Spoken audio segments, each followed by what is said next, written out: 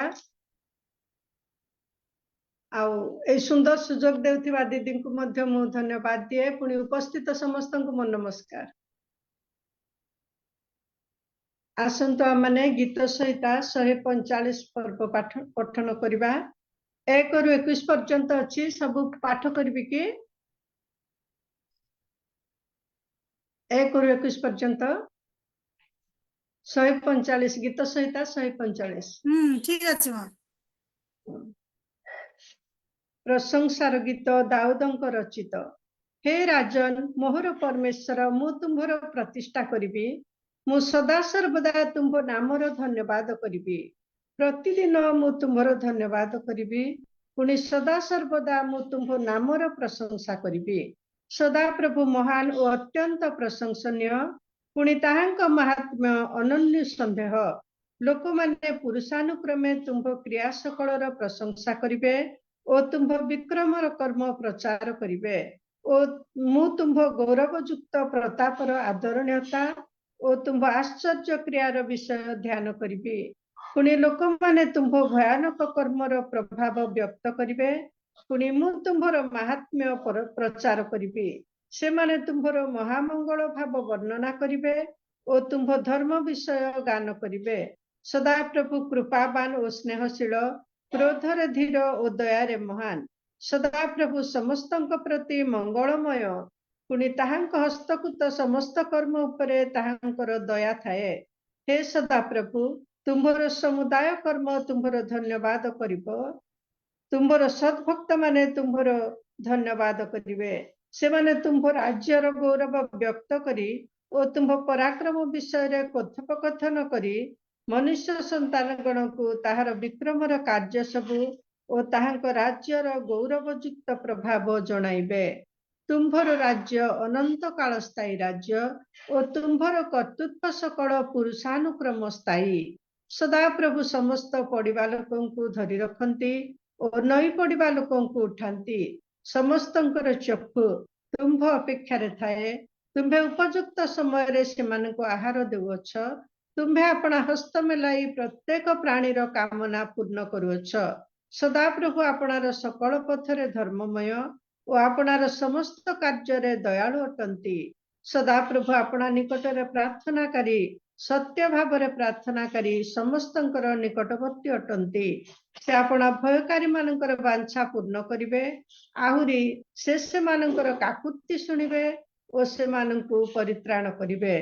सदा प्रभु अपना प्रेमकारी समस्तंकु रक्षा करंती, मात्र दुष्ट समस्तंकु से संहार करिवे। आम्भर मुख सदा प्रभुंकर प्रशंसा व्यक्त करिवो और समुदाय प्राणी अनंत काल ताहांक पवित्र नामर धन्यवाद करंतु। प्रभु अपना वाक्य रे हमें प्रत्येक को आशीर्वाद करंतु। आमेन। नमस्कार। आमेन। धन्यवाद माँ, बहुत बहुत धन्यवाद। अति सुंदर भाव में आपण परमेश्वर को जीवंत वाक्य पाठ करी आम मान शुणाई अछंती। प्रभु आपण को मध्य बहुल भाव में आशीर्वाद करंतु माँ, आपण परिवार को पुणी आपण सेवा कार्य रे पुणी प्रत्येक विषय रे बहुल भाव में आशीर्वाद करंतु। बहुत बहुत धन्यवाद। Praise the Lord. Praise the Lord. वर्तमान साक्ष्यर समय अछि। जदि काहार साक्ष्य अछि प्रभुंकर गौरव सकाशे, जदि केही उन्नति हेई अछंती अनेक विषय रे, तो मो प्रभु जीशु को नाम रे प्रिय प्रभुंकर दासी मान को आह्वान करे आपण मानकर किछि साक्ष्य थिले ताहा प्रकाश करिवे। समस्त को प्रेज द लॉर्ड। मु प्रभु को मान नाम रे धन्यवाद दिए। प्रभु मते मो परिवार प्रत्येक जन को भल रखिचंती, सुस्थ सबल रखिचंती, आ प्रत्येक दिन पर दिन वर्ष पर वर्ष मास पर मास देखिया को सुजोग दे 11 मासर आज 13 दिन रे आमानकर सहित रे परमेश्वर रहिले। आम परिवार मध्य बालेश्वर समस्त भलरे अछंती। आ मु मध्य मो दुई पिलांक सहित एठी भुवनेश्वर मध्य भलरे अछि।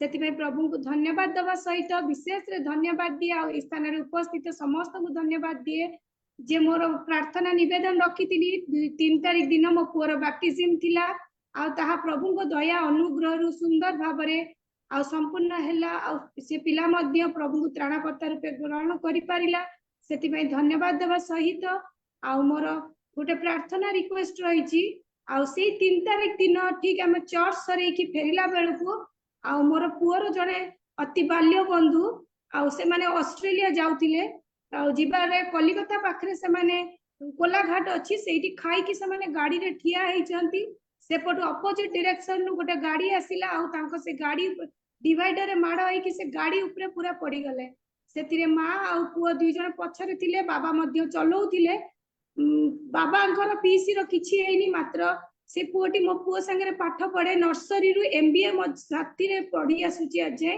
आ तार मध्य सेंस आसी नथिला आ जते बेले हमें चर्च रु फेरुचु ता फोन आसिला ताकर पाखरु फोन आसिला जे से पिला आ मां किछि सेंस आ नाही आ रास्ता रे पड़ी चंती से ऑडी गाड़ी रो बोली किछि हेई पारिलानी किंतु पिला दुई मां पुओर किछि सेंस आसी नथिला प्रभु को पाखरे मु सेही मुहूर्त रे प्रार्थना कली प्रभु से चर्च माने से सकाळे बैप्टिज्म देखिबा को आसीतिला चर्च रे आ तार छोट बेलर सांग तो से कहला मु केमती बैप्टिज्म हुए मु भी देखिबा पई मु जीबी कहि के आसीतिला आ चर्च रु से फेरी जाइतिले तथापि आ पिलार 4 दिन 5 दिन पर सेंस आसु नथिला आईसीयू रे से माने थिले तार मां जाई के जते बेले ताकू टच करिची सेते बेले तार सेंस आसीची ता मां मध्य अति असुविधा परिस्थिति रे तार ऑपरेशन हेइतिला तेबे भी से घुसरी जाई के से छुआ को टाकीची आ से उठीची तथापि प्रार्थना म रखिबे निश्चय से पिलार किछि मेमोरी आसुची आ चली जाउची आ से कलकत्ता रे रहिची मो पुओ मध्य जाईची से ताकू देखिबा पई जाईची आ ता पई प्रार्थना करिवे जेमति से पिला स्टेबल हे जाऊ आ निज गृह को ता मां बाबा सहित फेरी आसु ता निमंते मध्य प्रार्थना करिवे से माने विजाति हेले मध्य आम सहित छोट बेलू मो पाखरे से माने जीवा आसीबा करंती आ मो पाखरे बड़ होई जंती ता पई प्रार्थना करिवे ता ना होची जंती ता पई प्रार्थना करिवे काली आईसीयू रु ताको वार्ड को शिफ्ट करिथिले ता संग मान को देखि कि ता सेंस आसुतिला कथा हैला सबु हैला मात्र राति रे पुनी ताको आउ थरे आईसीयू को शिफ्ट कर देई जंती आ ता पई प्रार्थना करिवे ता मां बहुत दुखित ता पई प्रार्थना करिवे जेमति से माने से सुस्थता पई फेरी आसु praise the Lord praise the Lord दीदी बहुत बहुत धन्यवाद आ निश्चय प्रिय प्रभु सुस्थ करिवे प्रिय संतान को तो आम माने तांको निमंते प्रार्थना करिबा आ आपनको मध्ये धन्यवाद दउछु कि आपण साक्ष्य द्वारा कहि अछंती ताहा मध्ये आ आपणकर पुओंकर बाप्तिस्म मध्ये अति उत्तम भाबरे हेतिबारु प्रभु गौरव पांतु प्रभु महिमा पांतु निश्चय आम माने शेषर आम माने प्रिय संतान निमंते प्रार्थना करिबा आ जदि कहार साक्ष्य अछि ताहाले प्रभुकर गौरव सकासे प्रकाश करिवे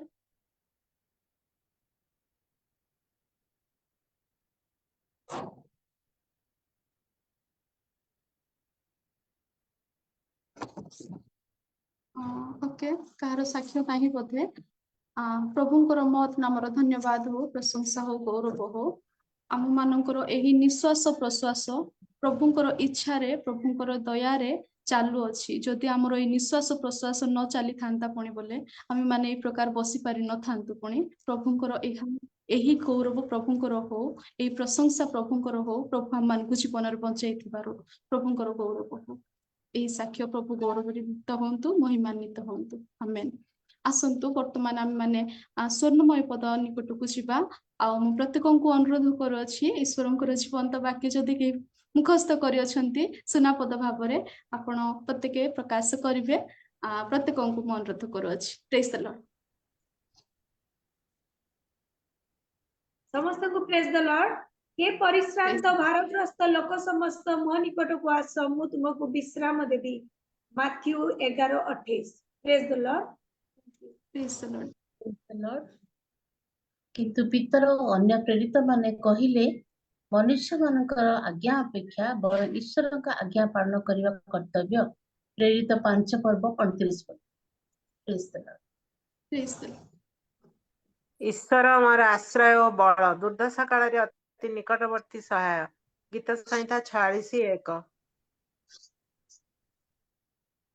समस्त मोर आंतरिक सहित नमस्कार जूम रे थिया समस्त माँ और भौणी मानकु मोर मुखस्थ पद होची सदा प्रभु धर्म कर्म साधन करंती ओ उपद्रव ग्रस्त समस्त पक्षरे सुविचार निष्पत्ति करंती गीत संहिता 103 पद धन्यवाद सेही प्रकार तु मानकर आलोक लोकंक साक्षात प्रकाश पाऊ जेपरी अन्य माने स्वर्गस्थ पितांकर महिमा कीर्तन करिवे माथ्यू 5:16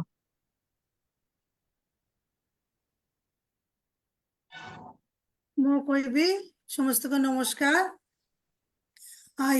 হিতোপদেশে 28-25 পদ যে বেশি আকাঙ্ক্ষা করে সে বিভেদ ও উত্তেজনা করে কিন্তু যে সদাপ্রভুতে বিশ্বাস করে সে পুষ্ট হইবে থ্যাংক ইউ ধন্যবাদ ଧନ୍ୟବାଦ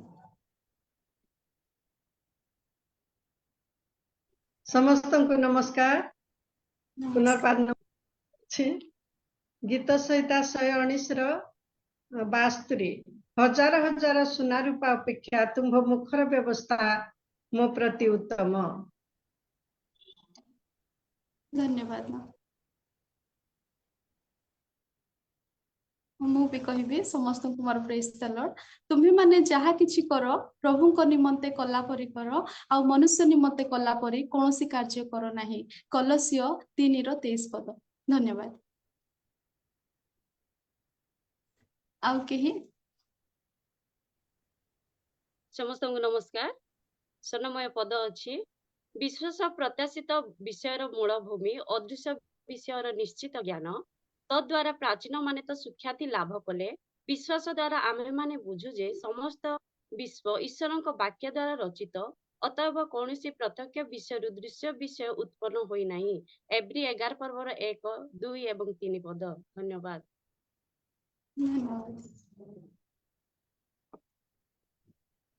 ଆଉ କେହି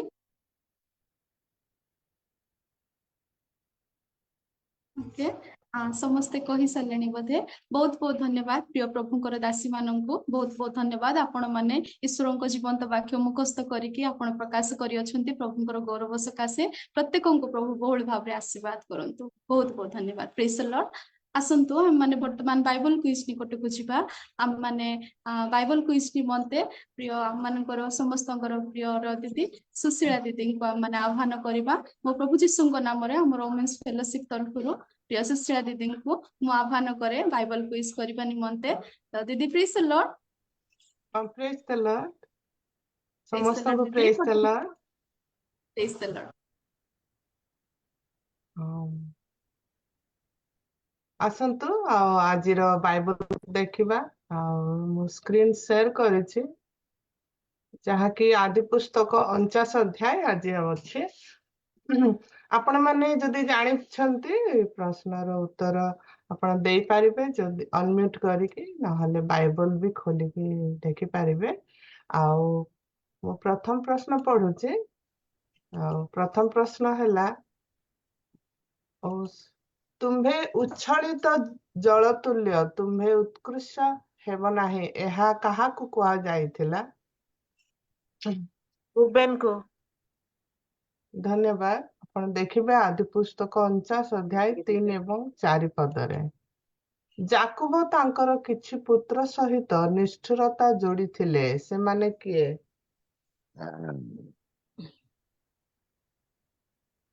ଯାକୁବ ତାଙ୍କର କିଛି ପୁତ୍ର ସହିତ ନିଷ୍ଠୁରତା ଯୋଡ଼ିଥିଲେ ସେମାନେ କିଏ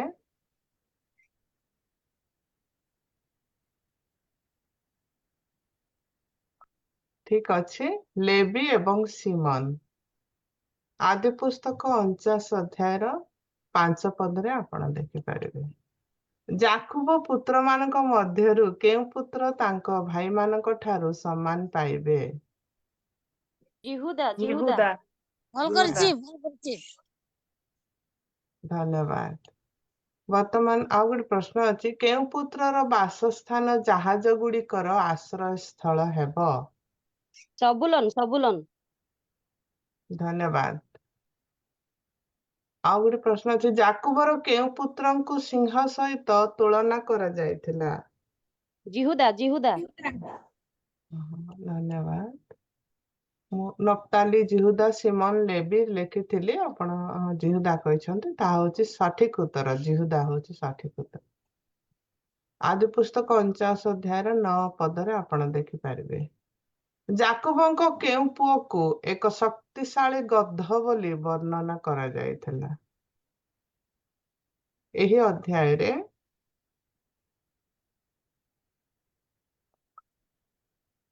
ଠିକ ଅଛି ତାହା ଦେଖିବେ।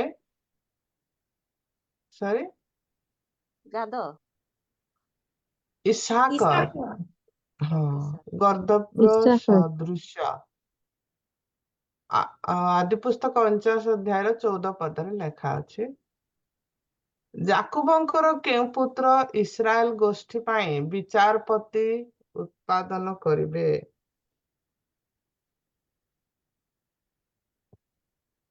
ଦାନ। ଦାନ। ଦାନ। ଧନ୍ୟବାଦ।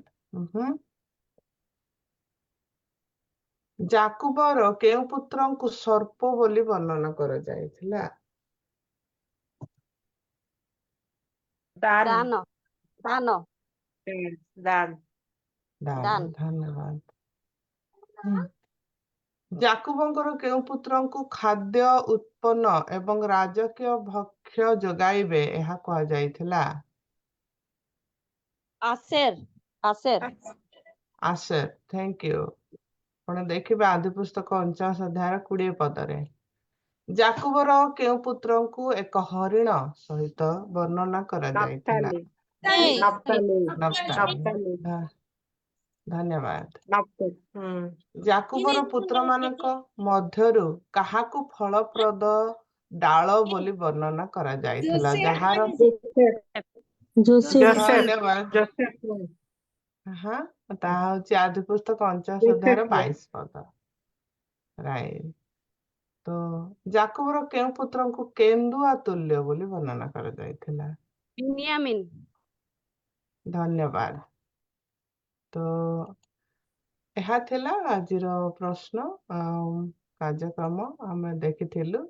ପୁଣି ଶେଷ ଅଧ୍ୟାୟ ମାନେ ଶେଷ ପର୍ବ ପଦ ଆଦି ପୁସ୍ତକ 49 ଅଧ୍ୟାୟର 29 ରୁ 33 ପଦ ପର୍ଯ୍ୟନ୍ତ ଯଦି କେହି ପଢିଦେବେ ସେଇ ମାନେ ଚାପ୍ଟରର 49 ଅଧ୍ୟାୟରୁ ହିଁ ଅଛି। ଅନନ୍ତର ଯାକୁବ ସେମାନଙ୍କୁ ଆଦେଶ ଦେଇ କହିଲେ, ମୁଁ ଆପଣା ଲୋକଙ୍କ ସଙ୍ଗେ ସଂଗୃହୀତ ହେବାକୁ ଉଦ୍ୟତ। ଏହେତୁ ଅବ୍ରାହମଙ୍କ କବର ସ୍ଥାନର ଅଧିକାର ନିମନ୍ତେ କିଣାନ ଦେଶରେ ମମ୍ରିମର ସମ୍ମୁଖସ୍ଥ ଯେଉଁ ମକପେଲାର କ୍ଷେତ୍ର ହେତୀୟ ଇବ୍ରୋନ ଠାରୁ କିଣିଥିଲେ, ସେଇ ହେତୀୟ ଇବ୍ରୋନର କ୍ଷେତ୍ରସ୍ଥିତ ଗୁହାରେ ମୋହର ପୂର୍ବପୁରୁଷମାନଙ୍କ ନିକଟରେ ମୋତେ କବର ହବ। ସେଇ ସ୍ଥାନରେ ଅବ୍ରାହମଙ୍କର ଓ ତାହାଙ୍କର ଭାର୍ଯ୍ୟା ସାରାର କବର ହୋଇଅଛି। ପୁଣି ସେଇ ସ୍ଥାନରେ ଇସାକଙ୍କର ଓ ତାହାଙ୍କର ଭାର୍ଯ୍ୟା ରିବିକାର କବର ହୋଇଅଛି। ପୁଣି ସେଇ ସ୍ଥାନରେ ମୁଁ ମଧ୍ୟ ଲେଆକୁ କବର ଦେଇଅଛି। ସେଇ କ୍ଷେତ୍ର ଓ ତନ୍ମଧ୍ୟସ୍ଥିତ ଗୁହା ହେତୀୟ ସନ୍ତାନ ମାନଙ୍କ ଠାରୁ କିଣା ହୋଇଅଛି। ଏହି ରୂପେ ଯାକୁବ ଆପଣା ପୁତ୍ରମାନଙ୍କୁ ଆଜ୍ଞା ଦେବାର ସମାପ୍ତ କଲା ଉତ୍ତାରେ ଶଯ୍ୟାରେ 2 ପାଦ ଏକତ୍ର କରି ପ୍ରାଣ ତ୍ୟାଗ କଲେ ଓ ଆପଣା ଲୋକମାନଙ୍କ ନିକଟରେ ସଂଗୃହୀତ ହେଲେ। ଧନ୍ୟବାଦ। ତ କାହା ସମସ୍ତେ ଏଠାରେ କବର ହେଇଛନ୍ତି ଯୋଉଥିରେ କି ଯାକୁବ ବି କବର ହେବାକୁ ଯାଉଛନ୍ତି। କାହାର ମିସ୍ ହେଇଛି ମାନେ କାହାର ନାମ ଏଠାରେ ଲେଖା ହୋଇ ନାହିଁ, ଅନ୍ୟ ଜାଗାରେ ସେ କବର ହୋଇଛନ୍ତି, କବର ପ୍ରାପ୍ତ। ରାହେଲ। ଧନ୍ୟବାଦ। ହଁ, ଧନ୍ୟବାଦ। ଥିଲା ସେ ପ୍ରଶ୍ନ। ଆପଣ ମାନେ ପାର୍ଟିସିପେଟ କରି ଉତ୍ତର ଦେଇଥିବାରୁ ଆପଣ ସମସ୍ତଙ୍କୁ ଧନ୍ୟବାଦ ଦଉଛି। ଆଉ ଆଗାମୀ ପ୍ରଭୁଙ୍କ ଇଚ୍ଛା ହେଲେ ମାନେ ଆଗାମୀ ସପ୍ତାହରେ ଆଉ ଥରେ ଆଦି ପୁସ୍ତକ 50 ଅଧ୍ୟାୟ ଦେଖିବା। ସମସ୍ତଙ୍କୁ ବହୁତ ବହୁତ ଧନ୍ୟବାଦ। ଆଉ ଯଦି ସମୟ ହେଲେ ଭିଡିଓ ଦେଖିପାରିବା, ମୁଁ ଦେଖିବା କି ଭିଡିଓ ଏଇ ଅଧ୍ୟାୟର ନା ଲେଟ୍ ହେଇଯିବ? ଦେଖିବା ଭିଡିଓ। ତାହେଲେ ମୁଁ ଆଉ ଥରେ ସେୟାର କରୁଛି ସ୍କ୍ରିନ୍ ଆପଣମାନଙ୍କ ସହିତ। ଏହି ଅଧ୍ୟାୟକୁ ଭିଡିଓ ମାଧ୍ୟମରେ ଆମେ ଦେଖିବା, ଯାହାକି ଇଂରାଜୀରେ ଏକ୍ସପ୍ଲେନ୍ ହେଇଛି, କିନ୍ତୁ ଆଉ ଓଡ଼ିଆରେ ସବଟାଇଟଲ ହେବ। ଆଉ ଆପଣମାନେ ଯଦି ପଢିଛନ୍ତି ଆଉ ଏ ଅଧ୍ୟାୟକୁ ଆପଣମାନେ ଭଲରେ ବୁଝିପାରିବେ, ଭଲରେ ବୁଝିପାରିବେ। ଆଉ ଆଉ ଦେଖ, ଯାହାକି ଆଦି ପୁସ୍ତକ 49 ଅଧ୍ୟାୟ।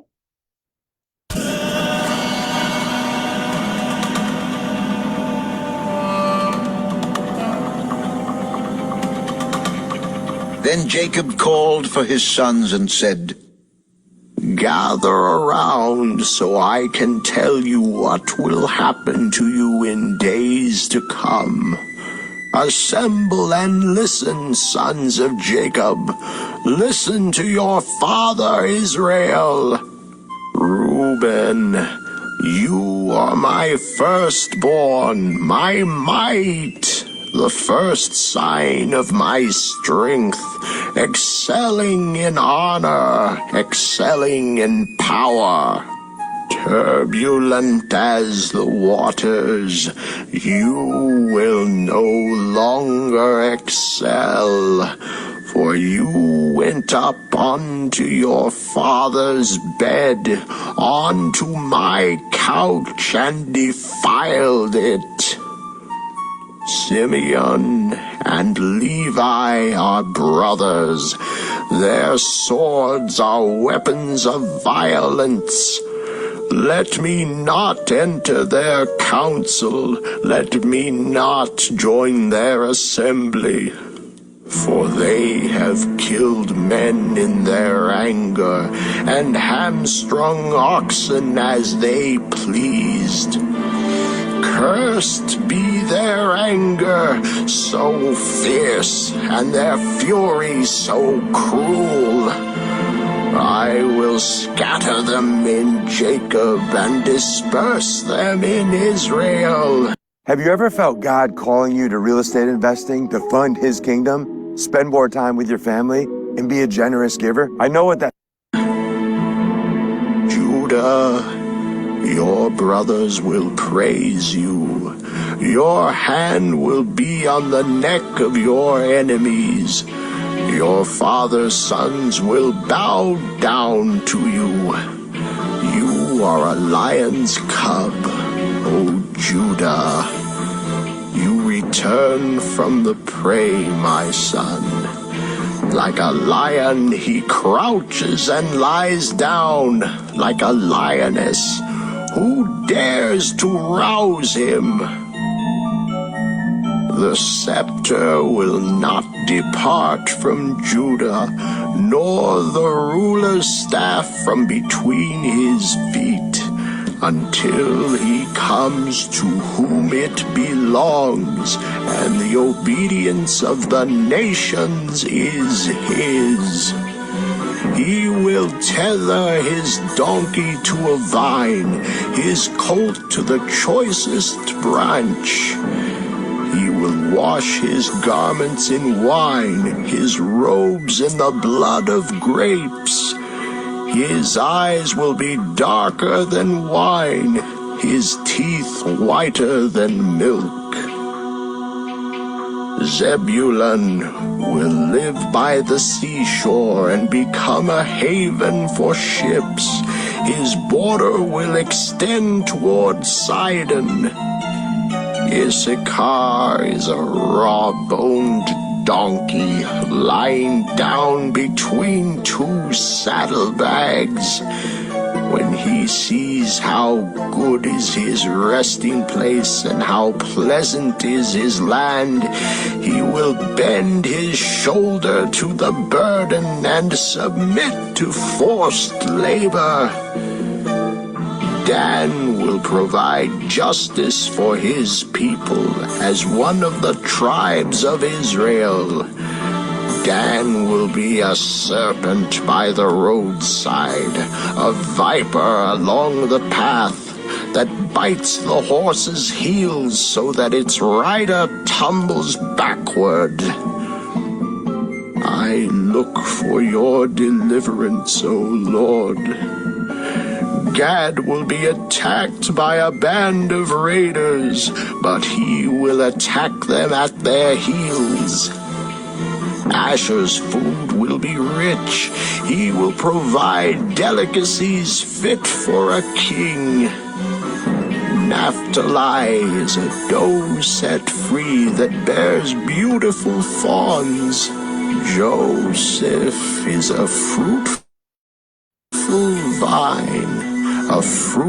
vine near a spring, whose branches climb over a wall.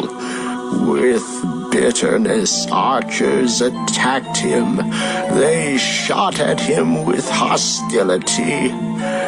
But his bow remained steady, his strong arms stayed limber, because of the hand of the mighty one of Jacob, because of the shepherd, the rock of Israel, because of your father's God, who helps you, because of the Almighty, who blesses you with blessings of the heavens above, blessings of the deep that lies below, blessings of the breast and womb. Your father's blessings are greater than the blessings of the ancient mountains, than the bounty of the age-old hills. Let all these rest on the head of Joseph, on the brow of the prince among his brothers. Benjamin is a ravenous wolf. In the morning he devours the prey. In the evening he divides the plunder. All these are the 12 tribes of Israel. And this is what their father said to them when he blessed them, giving each the blessing appropriate to him. Then he gave them these instructions. I am about to be gathered to my people. Bury me with my fathers in the cave in the field of Ephron the Hittite, the cave in the field of Machpelah, near Mamre in Canaan, which Abraham bought as a burial place from Ephron the Hittite, along with the field. There Abraham and his wife Sarah were buried. There Isaac and his wife Rebekah were buried. And there I buried Leah. The field and the cave in it were bought from the Hittites. When Jacob had finished giving instructions to his sons, he drew his feet up into the bed, breathed his last, and was gathered to his people.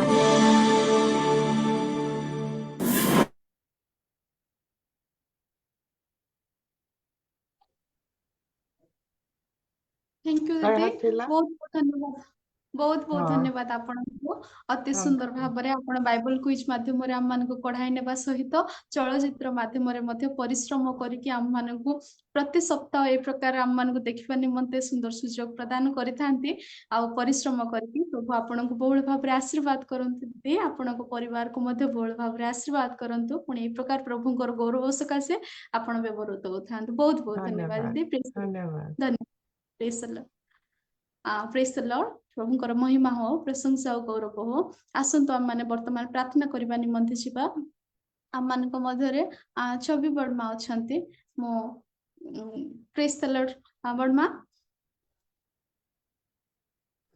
Praise the Lord.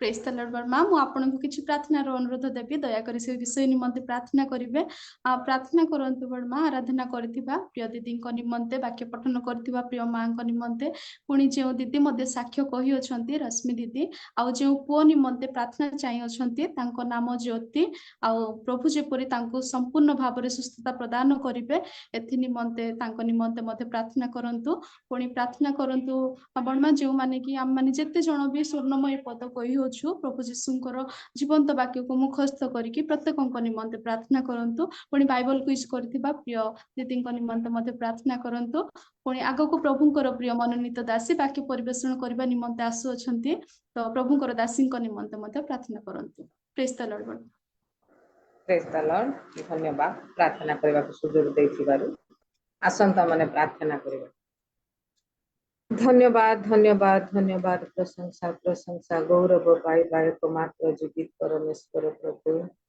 तुम्हें महान परमेश्वर आश्चर्य मंत्री पराक्रांत जिहोवा जिरि सदा प्रभु बोली तुम्हारी से पवित्र पवित्र अति पवित्र महत नाम को धन्यवाद दउछु प्रभु प्रभु आमे अयोग्य दिन धरी हेले मध्य तुम आम को प्रेम करी दया करी अनुग्रह करी आज दिन मध्य प्रभु समस्त आपद विपद रोग संकट रक्षा करी एई संध्या समय केतेक महिला एकत्रित होई तुमरी सेवा आराधना प्रशंसा गौरव करबा पई आमानक जीवन रे सुंदर सुजोग दे आछछ बोली धन्यवाद दउछु प्रभु प्रभु तुम्हें धन्य तुम्हें धन्य तुम्हें धन्य प्रभु जो स्थान रे मो निमंते 2 कि 3 एकत्रित से स्थान रे मु विद्यमान बोली तुम्हें वाक्य माध्यम रे कथा करिथिबा परमेश्वर आमे प्रत्येक विश्वास करूछु परमेश्वर आमानकर प्रत्येक हृदय हृदय रे आपण विद्यमान हेइछंती बोली हम विश्वास करूछु परमेश्वर प्रभु हम प्रत्येकଙ୍କ हृदय को तुमे सूची पवित्र कर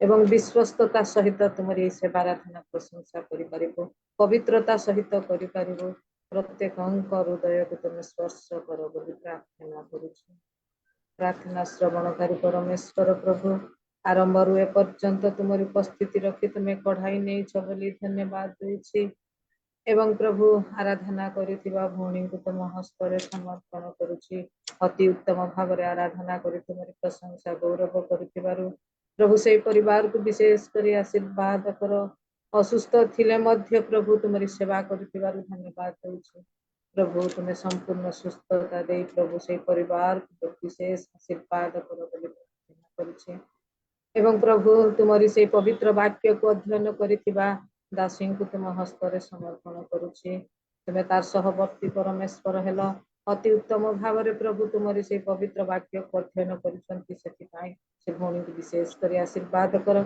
एवं से परिवार को मध्य विशेष करी आशीर्वाद कर प्रार्थना करुछि प्रभु एते बेले तुम दासी प्रभु साक्ष्य माध्यम रे कहउथिले तांकरी पुत्र पाई प्रभु अनेक थर अनुरोध करथिले बाप्तिस्म पाई हे सन्याधिपति सदा प्रभु तुमरी से पवित्र नाम को धन्यवाद देउछि उत्तम भाव रे बाप्तिस्म हेबा पाई तुमे से परिवार को सहाय्य कल सेति पाई धन्यवाद देउछि प्रभु एई समय ठारू से पुत्र को तुम हस्त रे समर्पण करुछि प्रभु ता जीवन रे तुमरी पवित्र हस्त रख समस्त करु तलिपा पर्यंत सदा सर्वदा जो स्थान को गले मध्य प्रभु पथ मध्य तुम्हें ताको सुरक्षा करी तुमरी वाक्य पठाई सदा सर्वदा जौवन अवस्था रे तुम्हें ताको पढ़ाई नियो बोली प्रार्थना करुछि जे तुम ठारे विश्वास करंती प्रभु से मानकु केबे तुम्हें अपमानित हेबा को देई नथिबा सेई महान परमेश्वर बोली धन्यवाद देउछि आज सेई पुत्र को तुम हस्त रे समर्पण करू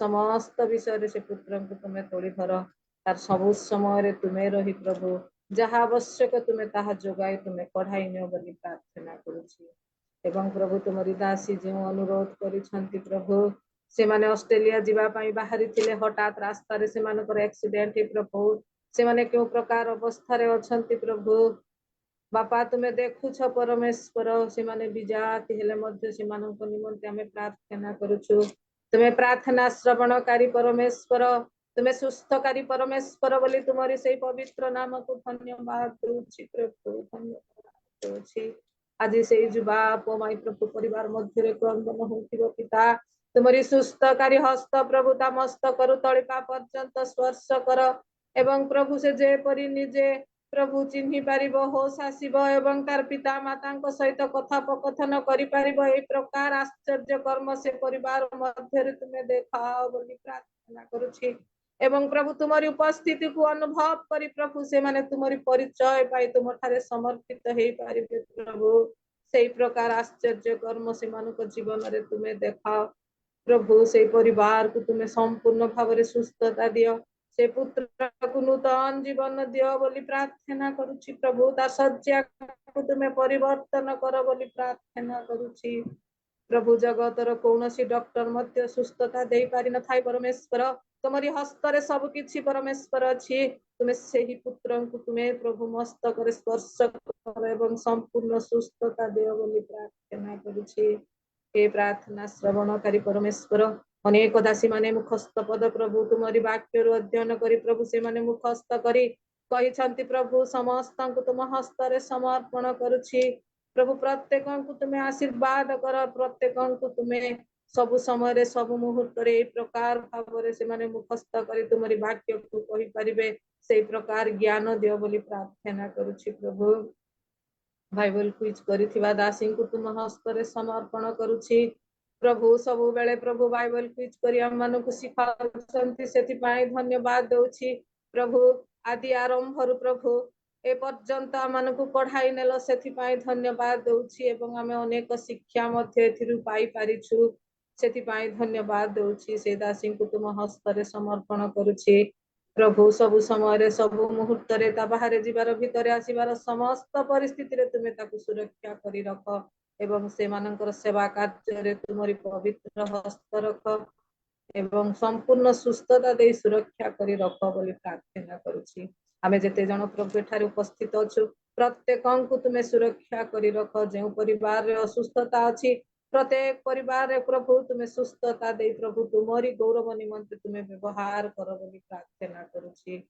प्रभु आज जो दासी को तुम्हें मनोनीत करिछ से दासी को तुम हस्तरे समर्पण करुछि प्रभु तुम्हें ताकु लुचाओ हजा तुम्हें ता मुख पात्र हे कथा कुह एवं प्रभु मस्तक रु तळी पा पर्यंत तुमरी पवित्र पापुल रे आवरी रख बोली प्रार्थना करुछि आज जो वाक्य नहीं आसीचंती प्रभु से वाक्य को आमे हृदय रे रखी पारिबु प्रत्येक सुनी प्रभु तुमरी गौरव करि पारिबु प्रशंसा करि पारिबु हृदय रे रखी से प्रकार भाव रे उत्तम फल फली पारिबु से प्रकार आशीर्वाद कर बोली प्रार्थना करुछि परिचालना करुथिबा जियं को मध्य तुम हस्तरे देउछि प्रभु समस्त विषय रे तुमे कढ़ाई नियो बोली प्रार्थना करुछि आउ जे जुम दे हमन को व्यवहार करूछंती से परिवार को विशेष करी आशीर्वाद कर एवं समस्त विषय तुम्हें तोली धर प्रभु से मानकर चिंता आकांक्षा जहा अछि ताहा मध्य तुम्हें पूर्ण करी से परिवार को तुम्हें आशीर्वाद करी कढ़ाई नियो बोली प्रार्थना करुछि प्रभु तुम्हें धन्य प्रभु तुम्हें धन्य तुम्हें प्रार्थना सुनिछ बोली विश्वास करुछि ए समस्त प्रार्थना तुम्हें सुनी जथा समय आमनक जीवन को तुम्हें उत्तर देथिबा महान परमेश्वर तुम्हें आमनक पई केबे घुमाई नथिबा परमेश्वर निद्रा जाई नथिबा परमेश्वर प्रभु जगी रखिया मानक सुरक्षा करिथिबा परमेश्वर धन्यवाद दउछि प्रशंसा करुछि आज से पुत्र को मध्य तुम हस्तरे समर्पण करुछि बापा पुनर्बार प्रभु जुबा अवस्था रे अछति प्रभु तुम्हें पुनर्बार प्रभु तुम हस्तरे से पुत्र को समर्पण करुछि तुम्हें संपूर्ण सुस्थता दियो बोली प्रार्थना करुछि प्रभु मानकर प्रार्थना सुनी उत्तर देव बोली विश्वास करी मागुछि परमेश्वर तुम्हें सांगे सांगे आमन जीवन रे तुम्हें उत्तर दियो बोली प्रार्थना करुछि आसंता सप्ताह रे साक्ष्य स्वरूप हेई पारिबो सेही प्रकार आश्चर्य कर्म से परिवार मध्य रे कर बोली प्रार्थना करुछि आरंभ रे पर्यंत तुमरी उपस्थिति रखिलो आगामी समय को तुम हस्तरे समर्पण करुछि प्रभु समस्त विषय रे तुम्हें तोली धर बोली त्राणकर्ता प्रिय प्रभु यीशु नाम रे क्षुद्र भिक्षा मागली पिता आमेन धन्यवाद छियो धन्यवाद बड़मा बहुत बहुत धन्यवाद समस्त विषय गोटी गोटी कर स्मरण करी आपण प्रभु निकट में समस्त विषय प्रार्थना रे जणाइथिबारु प्रभु आपण को मध्य बहुल भाव रे आशीर्वाद करंतु बड़मा पुनी परिवार को मध्य बहुल भाव रे आशीर्वाद करंतु बहुत बहुत धन्यवाद प्रेज द लॉर्ड आसंतु हम माने वर्तमान मुख्य पर्याय रे उपस्थित अछु ईश्वर को जीवंत वाक्य श्रवण करबा निमंत हम माने जीवा आ मु प्रत्येक को अनुरोध करछि जदि आपण माने ठीक स्थान रे अछंती आपण वीडियो को ऑन करके बसिबा आ प्रभु को जीवंत वाक्य श्रवण करबा निमंत जीवा हम मानन को ବାକ୍ୟ ପରିବେଷଣ କରିବା ନିମନ୍ତେ ଆଜି ସମ୍ବଲପୁର ଜଡ଼ିତ ଅଛନ୍ତି ପ୍ରିୟ ଦିଦି ରଶ୍ମି ରେଖା ଦାସ ଦିଦି ଆମମାନଙ୍କ ମଧ୍ୟରେ ଉପସ୍ଥିତ ଅଛନ୍ତି। ମୋ ପ୍ରଭୁ ଯୀଶୁଙ୍କ ନାମରେ ଆମର ଓମେନ୍ସ ଫେଲୋସିପ୍ ତରଫରୁ ଆପଣଙ୍କୁ ଆହ୍ୱାନ କରେ ପ୍ରିୟ ଦିଦି ଆସନ୍ତୁ ଆମମାନେ ପ୍ରତ୍ୟେକ ଉଚ୍ଚ କରତାଳର ସହିତ ପ୍ରଭୁଙ୍କର ଦାସୀଙ୍କୁ ଆମମାନେ ଆହ୍ୱାନ କରିବା ବାକ୍ୟ ପରିବେଷଣ କରିବା ନିମନ୍ତେ। ପ୍ରେଜ୍ ଦ ଲର୍ଡ ଦିଦି। Praise the Lord, praise the Lord. ବର୍ତ୍ତମାନ ଆପଣଙ୍କର ସମୟ ଦିଦି ଆମମାନଙ୍କୁ ଈଶ୍ୱରଙ୍କ ଜୀବନ୍ତ ବାକ୍ୟ ପରିବେଷଣ କରିବା ହେବେ। ପ୍ରେଜ୍ ଦ ଲର୍ଡ। ତାଙ୍କ ନାମରେ ପ୍ରତ୍ୟେକଙ୍କୁ praise the Lord। ଆଉ ପ୍ରଭୁଙ୍କୁ ଧନ୍ୟବାଦ ଦିଏ ଆଜି ସୁନ୍ଦର ସୁଯୋଗ ଦେଇଛନ୍ତି। ଆମମାନଙ୍କର ସମସ୍ତଙ୍କ ପ୍ରିୟ ସେ ହସ ମୁହଁରେ ସୁସ୍ଥିର ଦିଦି ଏତେ ସୁନ୍ଦର ଭାବରେ ଆହ୍ୱାନ କଲେ ସେଥିପାଇଁ ମଧ୍ୟ ଧନ୍ୟବାଦ ଦିଏ। ଆଉ ଜୁମ୍ ର ହୋଷ୍ଟ ମୁଁ ତ ଭଲରେ ବ୍ୟକ୍ତିଗତ ଭାବରେ ଜାଣିନି ତଥାପି ପ୍ରଭୁଙ୍କ ଦାସୀଙ୍କୁ ଧନ୍ୟବାଦ ଦିଏ ଆଜିର ଅନଲାଇନ ଓମେନ୍ସ ଫେଲୋସିପ୍ ରେ ମୋତେ ସୁଯୋଗ ଦେଇଥିବାରୁ। ତେଣୁ ପ୍ରତ୍ୟେକଙ୍କୁ ଧନ୍ୟବାଦ ଦେବା ସହିତ ଆମମାନଙ୍କର ମହାନ ପରମେଶ୍ୱରଙ୍କୁ ମୁଁ ଧନ୍ୟବାଦ ଦିଏ ଯିଏକି ଆମମାନଙ୍କୁ ଆଜି ସୁନ୍ଦର ସହଭାଗିତା ଦେଇଛନ୍ତି। ଆମେ ବିଶ୍ୱାସ କରି ନିଶ୍ଚିତ ଏହା ଆମମାନଙ୍କ ପାଇଁ ପ୍ରଭୁ ପୃଥକ କରିଛନ୍ତି। ଆଜି ପ୍ରଭୁ ଆମମାନଙ୍କୁ ଯାହା କହିବେ ଆଜି ଶୁଣିବା। ମୁଁ ବହୁତ ବଡ ବକ୍ତି ନୁହେଁ ତଥାପି ମୁଁ ପ୍ରଭୁ ନିଶ୍ଚିତ ଏଇଟା ମୋ ପାଇଁ ସୁଯୋଗ ଦେଇଛନ୍ତି। ମତେ ଯାହା ଶିଖେଇଛନ୍ତି ସେଟା ଆପଣମାନଙ୍କ ଆଗରେ କହିବା ପାଇଁ ଆଜି ସୁଯୋଗ ଦେଇଛନ୍ତି। ପ୍ରଭୁଙ୍କ ମହାନଙ୍କୁ ଧନ୍ୟବାଦ ଦିଏ। ଆଉ ଆମମାନଙ୍କ ମଧ୍ୟରେ ଲର୍ଣ୍ଣିଂ ଦିଦି ଅଛନ୍ତି କି ନାଇଁ ମୁଁ ଜାଣିନି, ତାଙ୍କୁ ମଧ୍ୟ ଧନ୍ୟବାଦ ଦେବାକୁ ଚାହେଁ। ସେ ମତେ ଏଇ ଯୋଉ ବିଷୟରେ କହିଥିଲେ ଆଉ ସୁଯୋଗ ଦେଇଥିବାରୁ ତାଙ୍କୁ ମଧ୍ୟ ଧନ୍ୟବାଦ ଦିଏ। ତେବେ ଆସନ୍ତୁ ଆମମାନେ ପ୍ରଭୁଙ୍କର ସେଇ ଜୀବିତ ବାକ୍ୟ ମଧ୍ୟକୁ ଯିବା। ଆଉ ମୁଁ ଯାହା କହିବି ଆପଣ ମାନେ ଅନେକ ଭଲରେ ଜାଣିଛନ୍ତି। ଆଉ ମୁଁ ଦେଖୁଛି ଆମମାନଙ୍କ ମଧ୍ୟରେ ଅନେକଙ୍କୁ ମୁଁ ମଧ୍ୟ ଭଲରେ ଜାଣିନି ତଥାପି ପ୍ରଭୁ ଆମମାନଙ୍କୁ ସହଭାଗିତା ମଧ୍ୟରେ ଏକତ୍ର କରିଛନ୍ତି। ଆଉ ବହୁତ ଜଣ ମୋଠୁ ବି ମଧ୍ୟ ଅଧିକ ବାକ୍ୟକୁ ଜାଣନ୍ତି। ତଥାପି ପ୍ରଭୁ ଏଇ ଭିତରେ ମତେ ଯୋଉ ନୂତନ ଭାବରେ କଥା କହିଛନ୍ତି, ଯୋଉ ବିଷୟ ଗୁଡିକ ଆମେ ଛୋଟ ବେଳୁ କାହାଣୀ ଆକାରରେ ଅନେକ ବିଷୟ ଶୁଣିଥାଉ ଦେଖିଥାଉ ଆଉ ମନେ ରଖିଥାଉ, କିନ୍ତୁ ତା ଭିତରେ ପ୍ରଭୁ ଆମମାନଙ୍କୁ ନୂତନ ନୂତନ ଚିନ୍ତାଧାରା ଦେଇଥାନ୍ତି। ତେଣୁ ସେଥିପାଇଁ ପ୍ରଭୁଙ୍କୁ ଧନ୍ୟବାଦ ଦିଏ। ସେଇ ପବିତ୍ର ଆତ୍ମା ପରମେଶ୍ୱରଙ୍କୁ ଧନ୍ୟବାଦ ଦିଏ ଯେ ଆମମାନଙ୍କୁ ସବୁବେଳେ କଥା କହିଥାନ୍ତି। ଆସନ୍ତୁ ଆମମାନେ ବାକ୍ୟ ମଧ୍ୟକୁ ଯିବା। ଆଉ ଆପଣମାନଙ୍କ ପାଖରେ ଯୋଉ ବାକ୍ୟଟି କହିବି ଅତି ପରିଚିତ ବାକ୍ୟ, ସେଟା ଆପଣମାନେ ପାଇବେ ଯୋହନ 2 ପର୍ବ 1 ପଦରୁ 11 ପଦ। ଯୋହନ ତାର 2 ପର୍ବ 1 ପଦରୁ 11 ପଦ। ଆମମାନେ ବର୍ତ୍ତମାନ ତାକୁ ପୁରା ପଢିବା ଆବଶ୍ୟକତା ନାହିଁ ଯେହେତୁ ଆମେ ଜାଣିଛୁ ସେ ବିଷୟବସ୍ତୁଟି କେବଳ ଆମେ ଫଲୋ କରିବା ଗୋଟିଏ ପଦ ଗୋଟେ ପରେ ଗୋଟେ ପଦ କରିକିରି। ଯେତେବେଳେ ଏଇ ସ୍ଥାନରେ ଆମେ ଏଇ ବିଷୟବସ୍ତୁ ବିଷୟରେ କାନାନଙ୍କର ଭୋଜ ବିଷୟରେ ଆମେ ପ୍ରତ୍ୟେକ ଜାଣୁ। ଆଉ ସେଇ ବିଷୟ ମଧ୍ୟରେ ଆଜି ପ୍ରଭୁ ଆମମାନଙ୍କୁ କଣ କହିବାକୁ ଚାହାନ୍ତି ତାହା ମାନେ ପ୍ରଭୁଙ୍କ ପାଖରେ ମାଗୁ। ଆଉ ବିଶ୍ୱାସ କରି ଆମେ ପ୍ରତ୍ୟେକ ପ୍ରଭୁଙ୍କର କଥା ଶୁଣିବା ପାଇଁ ବସିଛୁ। ତେବେ ପଦେ ମୁଁ ପ୍ରାର୍ଥନା କରିବି, ଅନୁରୋଧ କରେ ଆମେ ପ୍ରତ୍ୟେକ ପ୍ରାର୍ଥନାରେ ବସିବା। ପ୍ରଭୁ ମୋ ପାଇଁ ପୁଣି ଆପଣମାନଙ୍କ ପାଇଁ ଯାହା କହୁଛନ୍ତି ଆମେ ତାହା ଦେଖି ପ୍ରଭୁଙ୍କ ପାଖରୁ ଶୁଣିପାରିବା। ଆସନ୍ତୁ ପ୍ରାର୍ଥନା କରିବା। ପବିତ୍ର ପିତା ପରମେଶ୍ୱର ଆମେ ପ୍ରାର୍ଥନା କରୁଛୁ ପ୍ରଭୁ ଯୀଶୁପା, ଯେତେବେଳେ ତୁମେ ମତେ ତୁମ ପାଇଁ ଠିଆ କରିଛ ପ୍ରଭୁ ତୁମେ ତାହା ସାହାଯ୍ୟ କର। ଯୋଉ ବାକ୍ୟ ମାନେ ସାନ ବେଳୁ କାହାଣୀ ଆକାରରେ ଷ୍ଟୋରି ଆକାରରେ ଶୁଣି ଆସିଛୁ, କିନ୍ତୁ ତା ମଧ୍ୟରେ ଯେ କେତେ ଗଭୀର ବିଷୟ ଆଜି ଆମମାନଙ୍କୁ ତୁମେ କହିବାକୁ ଚାହଁ। ମତେ ପୁଣି ଆମର ଯେତେ ବୟୋଜ୍ୟେଷ୍ଠ ପୁଣି ସାନ ବଡ ମା ଭଉଣୀ ମାନଙ୍କୁ କହିବାକୁ ଚାହାନ୍ତି। ସେଥିପାଇଁ ପ୍ରଭୁ ଆମେ ତୁମକୁ ଧନ୍ୟବାଦ ଦଉଛୁ। ମୁଁ ସମର୍ପିତ ହଉଛି ପ୍ରଭୁ, ମୋର ମୁଖକୁ ତୁମେ ଶୁଚି କର, ମୋର ମୁଖ ଦେଇ ତୁମେ କଥା କୁହ, ପୁଣି ମତେ ଲୁଚାଅ ପ୍ରଭୁ, ତୁମେ ଆମମାନଙ୍କ ମଧ୍ୟରେ ରୁହ। ଯେତେ ଜଣ ଉପସ୍ଥିତ ପ୍ରତ୍ୟେକଙ୍କ ପାଇଁ ଉପଯୁକ୍ତ ବିଷୟ ପ୍ରଭୁ ତୁମେ ବାଣ୍ଟି ଦିଅ। ଏ ପବିତ୍ର ଆତ୍ମା ପରମେଶ୍ୱର ତୁମର ଉପସ୍ଥିତି ଆମମାନଙ୍କ ମଧ୍ୟରେ ରଖ। ତୁମର ଉପସ୍ଥିତି ଯେପରି ଆମେ ପ୍ରଭୁ ତୁମରି ରବକୁ ଶୁଣିପାରିବୁ, ପୁଣି ନିଜର ଅସ୍ତିତ୍ୱ ନିଜର ସ୍ଥାନକୁ ବୁଝିପାରିବୁ, ନିଜର କାର୍ଯ୍ୟକୁ ବୁଝିପାରିବୁ, ତୁମର ଜ୍ଞାନକୁ ତୁମର ଉପସ୍ଥିତି ମଧ୍ୟରେ ତୁମର ବିଷୟକୁ ବୁଝିପାରିବୁ। ସେଇକୁ ତୁମେ ସାହାଯ୍ୟ କର। ପ୍ରାର୍ଥନା ଶୁଣିଛ ବୋଲି ଧନ୍ୟବାଦ ଦେ। ଜୀବିତ ପରମେଶ୍ୱର ଯୀଶୁଙ୍କ ନାମରେ ମାଗୁଛି, ଆମେନ।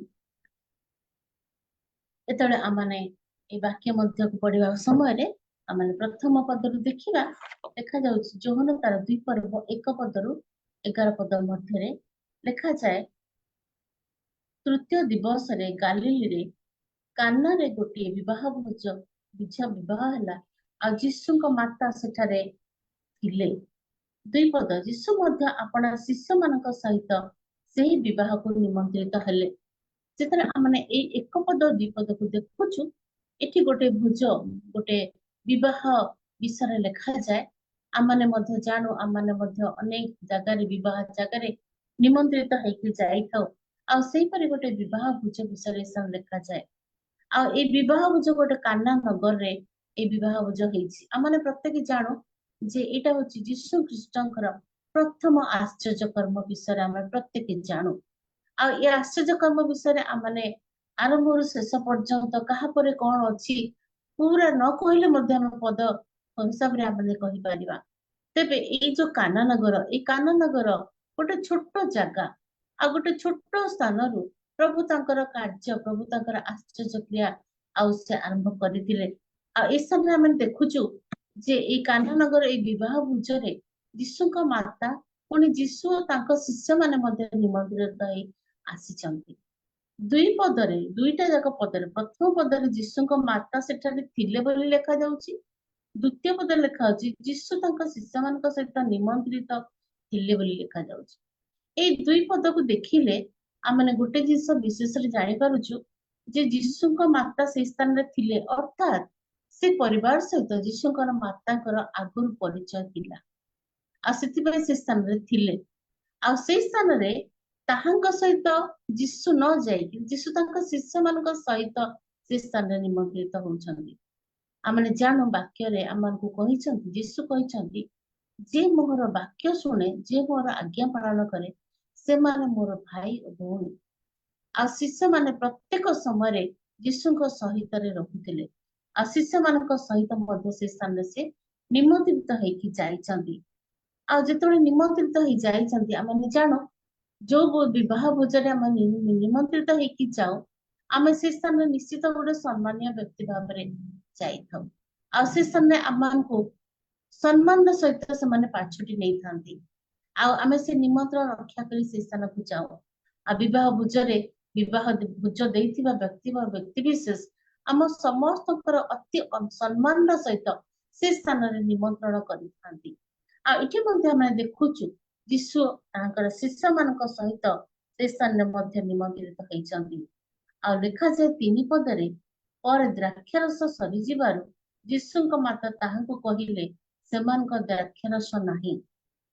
ଏଇଠି ଯେତେବେଳେ ପାରିବାରିକ ବିଷୟକୁ ଆମେ ଦେଖୁ, ଯୀଶୁଙ୍କର ମାତା ଯେହେତୁ ସେ ସ୍ଥାନର ଆଗରୁ ଥିଲେ, ପରିବାର ସହିତ ଜଡିତ, ଆଉ ପରିବାର ଯେତେବେଳେ ଛୋଟ ବଡ କୌଣସି ବିଷୟର ସମସ୍ୟା ହଉଛି, ସେ ବିଷୟ ଯାହାଙ୍କ ମାତା ତାହା ଜାଣି ପାରୁଛନ୍ତି, ଆଉ ସେ ଭାବୁଛନ୍ତି ଯେ ଏଇଟା ନିଶ୍ଚିତ ମୋର ବି ମଧ୍ୟ ଗୋଟେ ଦାୟିତ୍ୱ ରହିଛି। ତେଣୁ ସେମାନେ ସେ ସ୍ଥାନରେ କହୁଛନ୍ତି ଯେ ଯୀଶୁଙ୍କ ମାତା କଣ କରୁଛନ୍ତି, ସେମାନଙ୍କର ଦ୍ରାକ୍ଷାରସ ନାହିଁ ବୋଲି ଯୀଶୁଙ୍କ ମାତା ତାହାକୁ କହୁଛନ୍ତି। ଏଠି ଆମେ ଗୋଟେ ବିଷୟ, କିଛି ଦିନ ବିଷୟ ପୂର୍ବରୁ ଆମେ କିଛି ଜିନିଷ ଚିନ୍ତା କରିବା।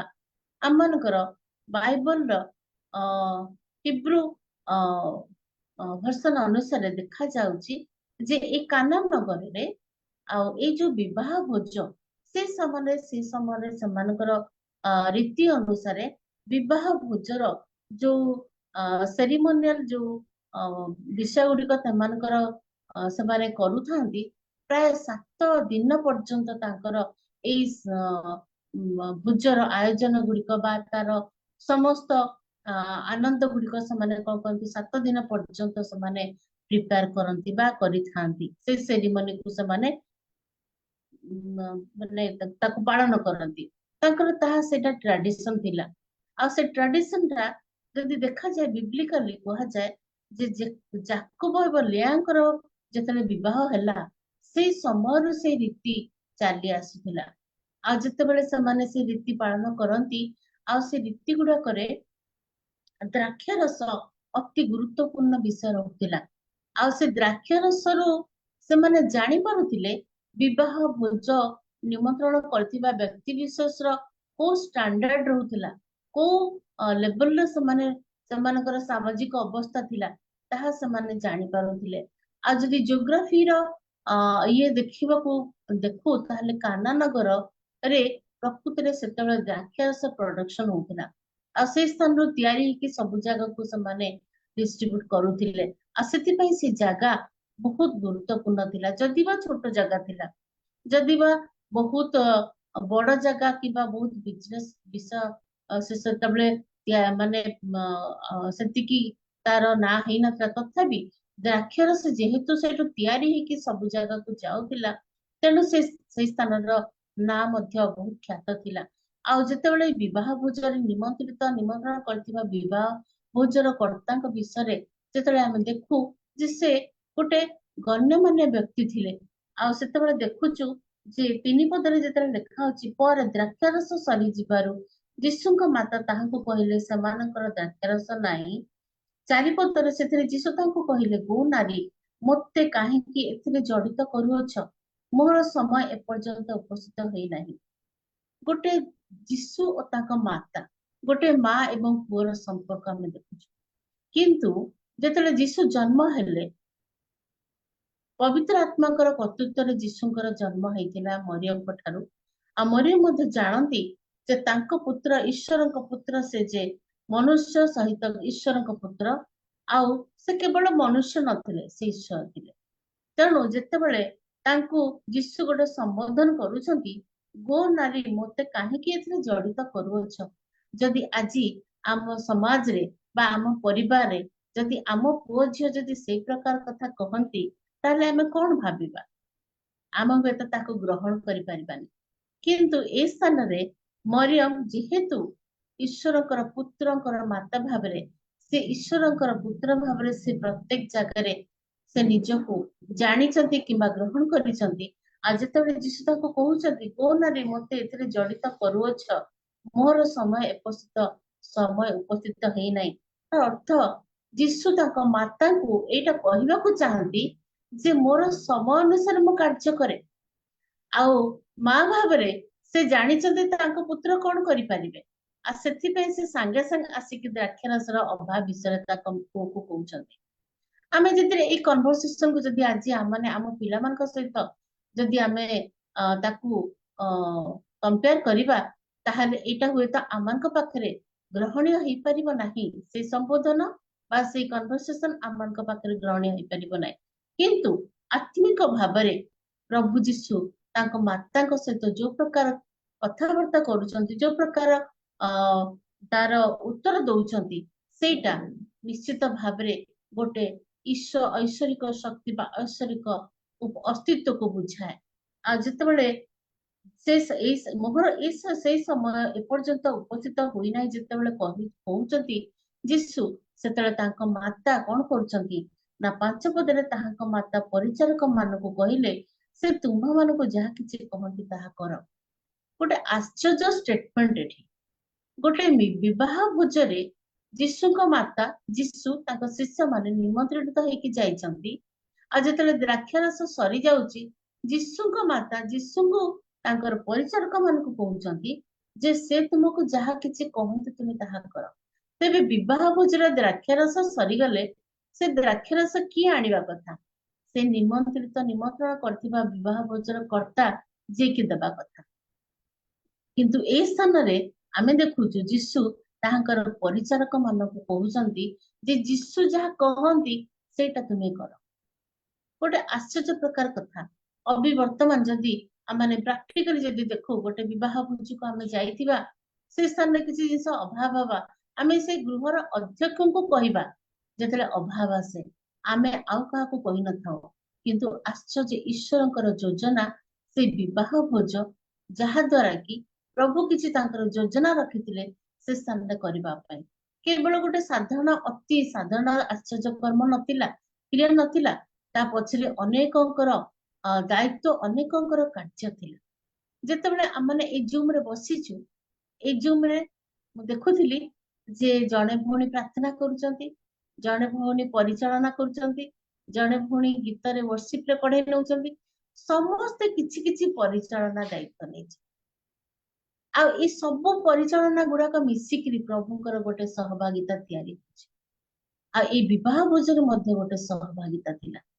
ଆଉ ପ୍ରଭୁ ସେଇ ସ୍ଥାନରେ ପରିଚାରକ ମାନଙ୍କୁ ରଖିଛନ୍ତି। ଆଜି ଦେଖିବା ଏଇ ପରିଚାରକ ମାନଙ୍କର କେତେ ଗୁରୁତ୍ୱ ଥିଲା ସେଇ ବିବାହ ଭୋଜରେ ହୁଏତ ଆମମାନେ ତାହାକୁ କେବେ ମାନେ ପର୍ଯ୍ୟାଲୋଚନା କରିନାହୁଁ। ତେବେ ଏଇ ସ୍ଥାନରେ ଦେଖୁଛୁ ଯୀଶୁଙ୍କ ମାତା ପରିଚାରକ ମାନଙ୍କୁ କହିଲେ ସେ ତୁମମାନଙ୍କୁ ଯାହା କିଛି କହନ୍ତି ତାହା ତୁମେ କର। ଆଉ ସେଠାରେ ଜିହୁଦୀ ମାନଙ୍କର ସୂଚୀକରଣ ନୀତି ଅନୁସାରେ 2 ବା 3 ମହଣିଆ 6 ଗୋଟା ପଥର ଜାହାଲା ରଖାଯାଇଥିଲା।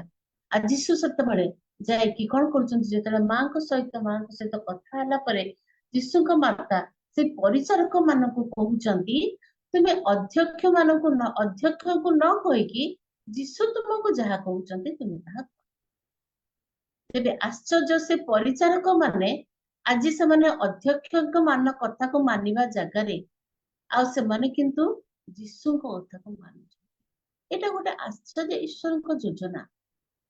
ଆଉ ସେଇ ଜାଗାରେ ଆମେ ହୁଏତ ଥିଲେ ଆମେ ପଚାରିଥାନ୍ତୁ ଯେ ଆରେ ମୁଁ କଣ ଭୋଜର କର୍ତ୍ତା ଯେ ମୁଁ ତାଙ୍କ କଥା ଶୁଣିବି? ଭୋଜର କର୍ତ୍ତା ଯାହା କହିବ ମୁଁ ସେଟା କରିବି। କିନ୍ତୁ ଏଠି ଯୀଶୁ ଯାହା କହୁଛନ୍ତି ପରିଚାରକ ମାନେ ତାହା କରୁଛନ୍ତି। ଆଉ ତାପରେ ଆମେ ଦେଖୁଛୁ ଏଇ ଯୋଉ ଜାହାଲା ସେ ସ୍ଥାନରେ ବ୍ୟବହାର ହେଇଛି ହିବ୍ରୁ କଲଚରରେ, ଏଇ ଜାହାଲା ସେଠି ସୂଚୀକରଣ ରୀତି ପାଇଁ ବ୍ୟବହାର ହଉଥିଲା। ସେଟା ତାଙ୍କର ନିୟମ ରୀତି ବା ପ୍ରଥା ମଧ୍ୟରେ ଥିଲା। ଆଉ ସେ ପ୍ରଥା ଜାହାଲା ରଖିବାର କାରଣ ଥିଲା ସେ ସ୍ଥାନରେ ସେମାନେ ଦ୍ରାକ୍ଷାରସ ପ୍ରୋଭାଇଡ କରୁଥିଲେ। ତା ସହିତ ସୂଚୀକରଣ ରୀତି ଅନୁସାରେ ସେଇ ଯୋଉ ଜଳ ସେ ସ୍ଥାନରେ ରଖାଯାଏ ସେଇଟା ସେ ସୂଚୀକରଣ ପାଇଁ 6ଟି ବିଷୟର ସୂଚୀକରଣ ପାଇଁ ସେମାନେ ରଖୁଥିଲେ। 6ଟି ବିଷୟକୁ ସେମାନେ ସେଇ ସ୍ଥାନରେ ଧୌତ ବା କରିବା ପାଇଁ ପରିଷ୍କାର କରିବା ପାଇଁ ରଖୁଥିଲେ। ଆଉ ତାକୁ ମିକୁଆ ବୋଲି କୁହାଯାଉଥିଲା।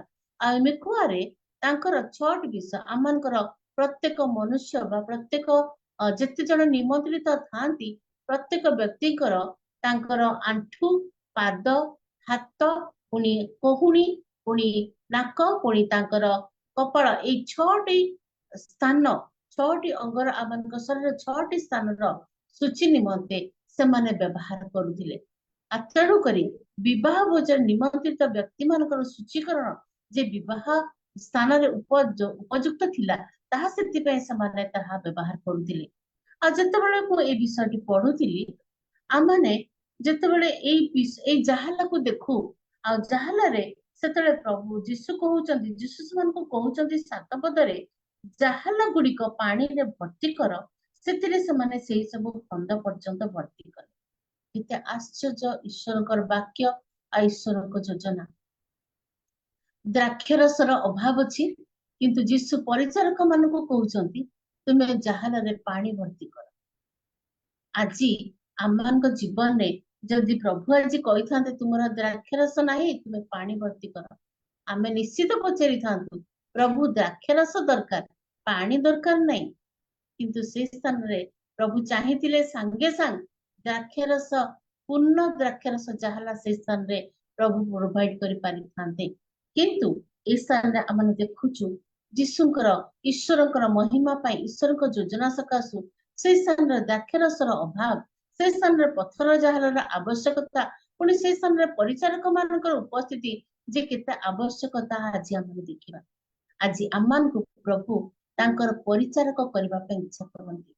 ଆମେ ଦେଖିବା ପରିଚାରକ ମାନଙ୍କର ସ୍ଥାନ କଣ ଥିଲା, ପରିଚାରକ ମାନଙ୍କର କାର୍ଯ୍ୟ କଣ ଥିଲା, ଆଉ ପରିଚାରକ ମାନଙ୍କ ଦ୍ଵାରା ପ୍ରଭୁ କଣ କରିବାକୁ ଚାହୁଁଥିଲେ ତାହା ଆଜି ଆମେ ଦେଖିବା। ତେବେ ସେ ପଥର ଜାହାଲା ଗୁଡିକୁ ଯଦି ଆମେ ଆଜିର କାଲକୁଲେସନ ଦେଖିବା 120 ଲିଟର ପର୍ଯ୍ୟନ୍ତ ପାଣି ସେ ସ୍ଥାନରେ ରହୁଥିଲା ସେ ପଥର ଜାହାଲାରେ। ଆଉ ସେ ପଥର ଜାହାଲାରେ ସେମାନେ ଦ୍ରାକ୍ଷରସ ରଖି ଆଉ ସେ ବିବାହ ଭୋଜରେ ସେମାନେ ପରିବେଷଣ କରୁଥିଲେ।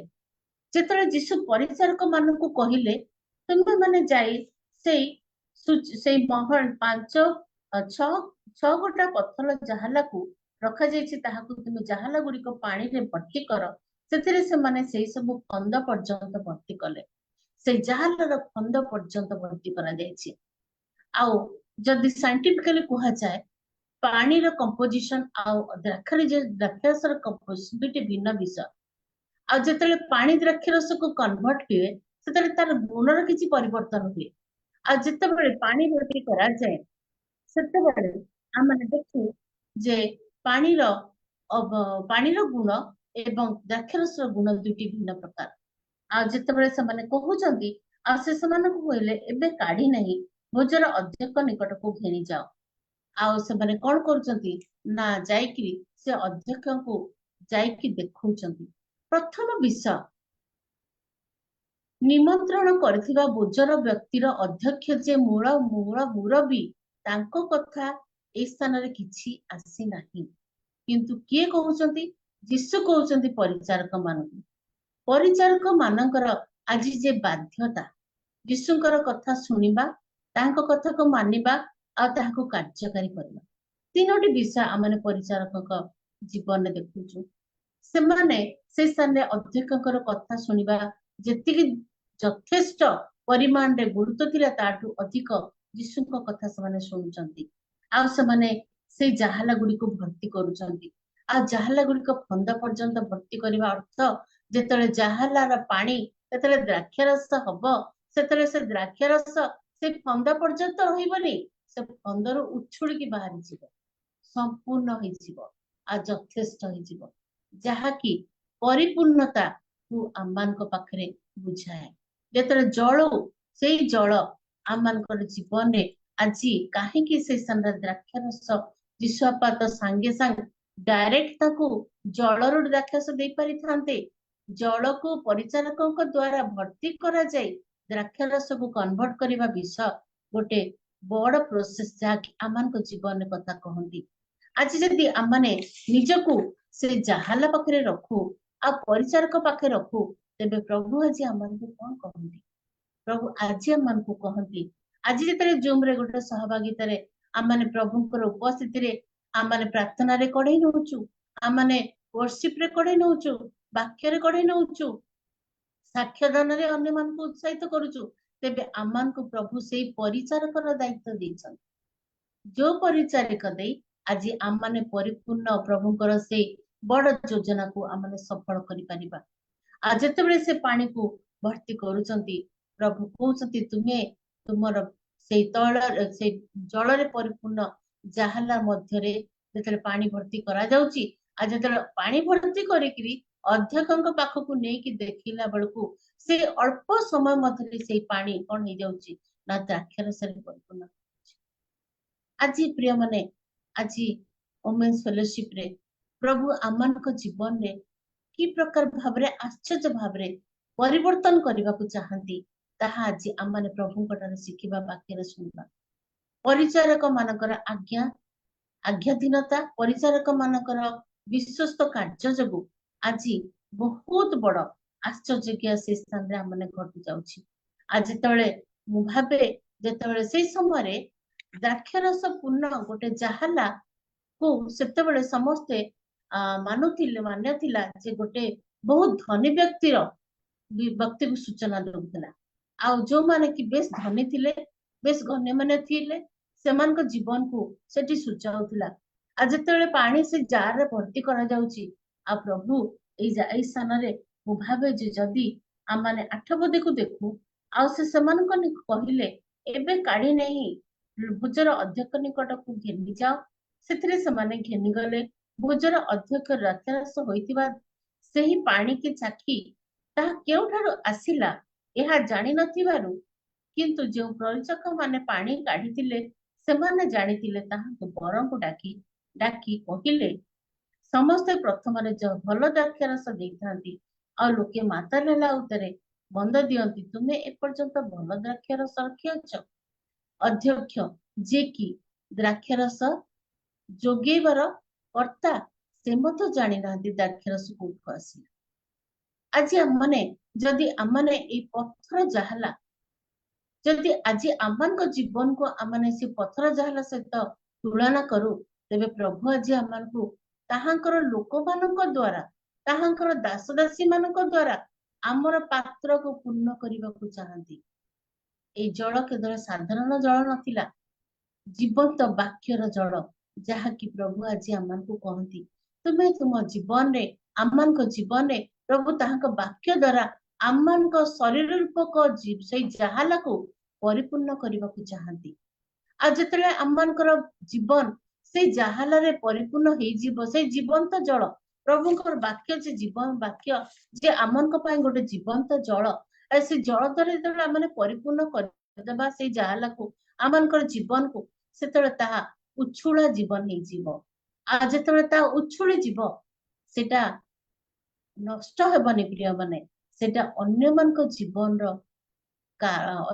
ଜୀବନର ଉପଯୁକ୍ତ ଏବଂ ଉପଯୁକ୍ତ ଭାବରେ ଅନ୍ୟମାନଙ୍କ ଜୀବନର କାର୍ଯ୍ୟରେ ଆସିବ। ସେଥିପାଇଁ ପ୍ରଭୁ ଏ ସ୍ଥାନରେ ଆମେ ଦେଖୁଛୁ ସେ ଜାହାଜରେ ଫନ୍ଦ ପର୍ଯ୍ୟନ୍ତ ପାଣି ପୂର୍ଣ୍ଣ କରିବାକୁ କୁହାଯାଇଛି। ଯେତେବେଳେ ଜଳ ଟ୍ରାନ୍ସଫର୍ମ ହଉଛି ଦ୍ରାକ୍ଷାରସରେ, ସେତେବେଳେ ଜଳ ତାର ଗୁଣ ସହିତ ଦ୍ରାକ୍ଷାରସର ଗୁଣକୁ କନଭର୍ଟ ହଉଛି। ସାଧାରଣ ଭାବରେ ଆମେ ପାଣିକୁ ପରିଷ୍କାର ହେବା ପାଇଁ, ଧୌତ ହେବା ପାଇଁ ବ୍ୟବହାର କରୁ। ପୁଣି ପାଣି ଯେତେବେଳେ ଆମେ ପାଣି ପିଉ, ଆମେ କହନ୍ତି ଯେ ପାଣି ହଉଛି, ଜଳ ହଉଛି ଆମମାନଙ୍କର ଜୀବନ। ଗୋଟେ ଲୋକ ବିନା ପାଣିରେ ବଞ୍ଚି ପାରିବନି। ପାଣି ନିହାତି ଭାବରେ, ଜଳ ଆମମାନଙ୍କ ଜୀବନ ପାଇଁ ଭାବରେ ଆମ ଜୀବନରେ ଜୀବନ ଦିଏ, ଜୀବନ ସେ ଦେଇଥାଏ। ଆଉ ଯେତେବେଳେ ଏଇ ପାଣିକୁ ଯଦି ଦେଖୁ, ସେ କଣ କରେ, ଆମକୁ ପରିତୃପ୍ତ କରେ। ଯେତେବେଳେ ଆମମାନଙ୍କର ଶୋଷ ହୁଏ, ସେତେବେଳେ ଆମେ ଅଳ୍ପ ଟିକେ ପାଣି ପିଇଲେ ବି ଆମେ ପରିତୃପ୍ତ ହେଇଥାଉ, କାରଣ ସେଇ ପାଣି ଯାହାକି ଆମମାନଙ୍କ ଜୀବନକୁ ପରିତୃପ୍ତ କରେ। ଆଜି ସାଧାରଣ ମେଟେରିଆଲିଷ୍ଟିକ ଭାବରେ ଦେଖିବାକୁ ଗଲେ, ଯଦି ଯୋଉ ଜଳ ଆମମାନଙ୍କୁ ଧୌତ କରିବା ପାଇଁ ସାହାଯ୍ୟ କରୁଛି, ଆମମାନଙ୍କୁ ଜୀବନ ଦଉଛି, ବଞ୍ଚିବା ପାଇଁ ଜୀବନ ଦଉଛି, ଯୋଉ ଜଳ ଆମମାନଙ୍କୁ ପରିତୃପ୍ତ କରୁଛି ଆମମାନଙ୍କର ଥର୍ଷ୍ଟିକୁ, ସେଇ ଜଳ ଯେ ଈଶ୍ୱରଙ୍କ ବାକ୍ୟ ପ୍ରମାଣ ଜଳ ଆଜି ଆମମାନଙ୍କୁ ପ୍ରଭୁ ଦେଇଛନ୍ତି, ତାଙ୍କ ବାକ୍ୟ ଦେଇ, ତାହା ପ୍ରଭୁ ଆମମାନଙ୍କୁ ଚାହାନ୍ତି ଆମମାନଙ୍କର ଜୀବନ, ଆମମାନଙ୍କର ସେ ଜାହାଲ ରୂପ ଜୀବନକୁ ପରିପୂର୍ଣ୍ଣ କରିବା ପାଇଁ।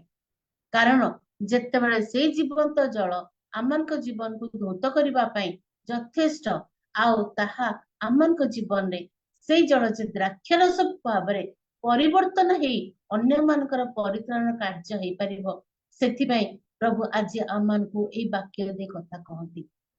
ଆଉ ଯେତେବେଳେ ମୁଁ ଦେଖୁଥିଲି, ଯେତେବେଳେ ଦ୍ରାକ୍ଷାରସ ସେଇ ସ୍ଥାନରେ ବହୁତ ଭାବରେ ବ୍ୟବହାର ହଉଥିଲା, ଆଉ ଦ୍ରାକ୍ଷାରସ ଆତ୍ମିକର ଅର୍ଥ ଦେଖିବାକୁ ଗଲେ ରେଜୁରେକ୍ସନ ଅଫ ଜିଜସ୍ କ୍ରାଇଷ୍ଟ, ଯୀଶୁଙ୍କର ପୁନରୁତ୍ଥାନକୁ ବୁଝାଏ।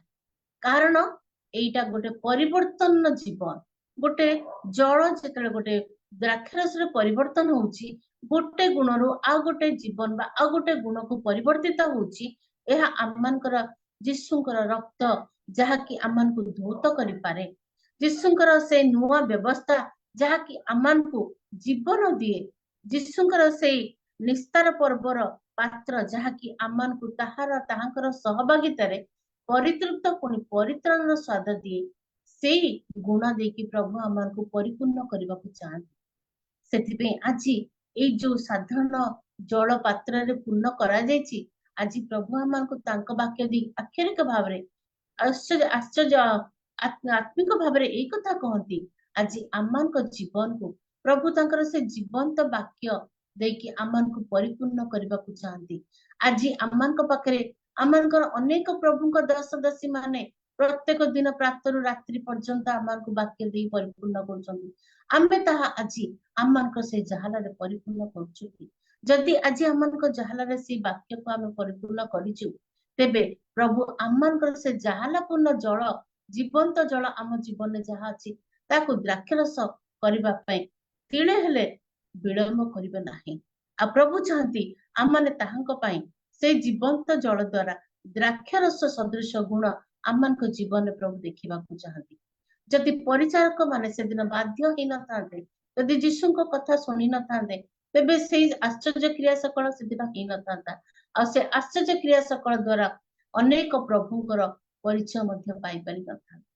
ତେବେ ପ୍ରଭୁ ଚାହାନ୍ତି ଆମମାନଙ୍କ ଜୀବନରେ ଆମମାନଙ୍କର ଏଇ ଜାଗତିକ ଶରୀର ରୂପକ ଯାହାଲା ପ୍ରଭୁଙ୍କ ବାକ୍ୟ ଦ୍ଵାରା, ଜୀବନ୍ତ ଜଳ ଦ୍ଵାରା ପରିପୂର୍ଣ୍ଣ ହଉ, ଯଦ୍ୱାରା ଆମମାନଙ୍କର ଯୋଉ ଜଳ ରୂପକ ଜଳ ପରିପୂର୍ଣ୍ଣ ହେଲା ପରେ ଆମମାନଙ୍କ ଜୀବନ ଯୋଉ ଟ୍ରାନ୍ସଫର୍ମ ହବ, ଯୋଉ ପରିବର୍ତ୍ତିତ ହବ, ସେ ପରିବର୍ତ୍ତନ ଜୀବନ ଦ୍ଵାରା ଆମମାନଙ୍କ ଲୋକ କଣ କରିବେ ନା ଯୀଶୁଙ୍କର ପରିଚୟ ପାଇପାରିବେ, ସେମାନେ ହୃଦୟରେ ଆନନ୍ଦ ପାଇପାରିବେ, ଆଉ ସେମାନେ କଣ କରିବେ ନା ତାଙ୍କର ମୁଖର ତେଜ ଆମେ ଦେଖିପାରିବା।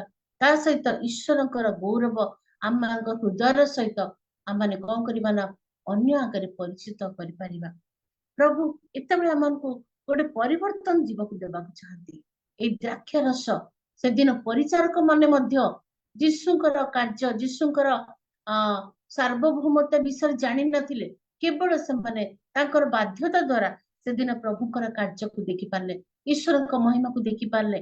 ଆଉ ସେଦିନ ଏଠି ଆମେ ଦେଖୁଛୁ କେତେଟା ବିଷୟ, 3ଟି ବିଷୟ, ମୁଖ୍ୟ ବିଷୟ।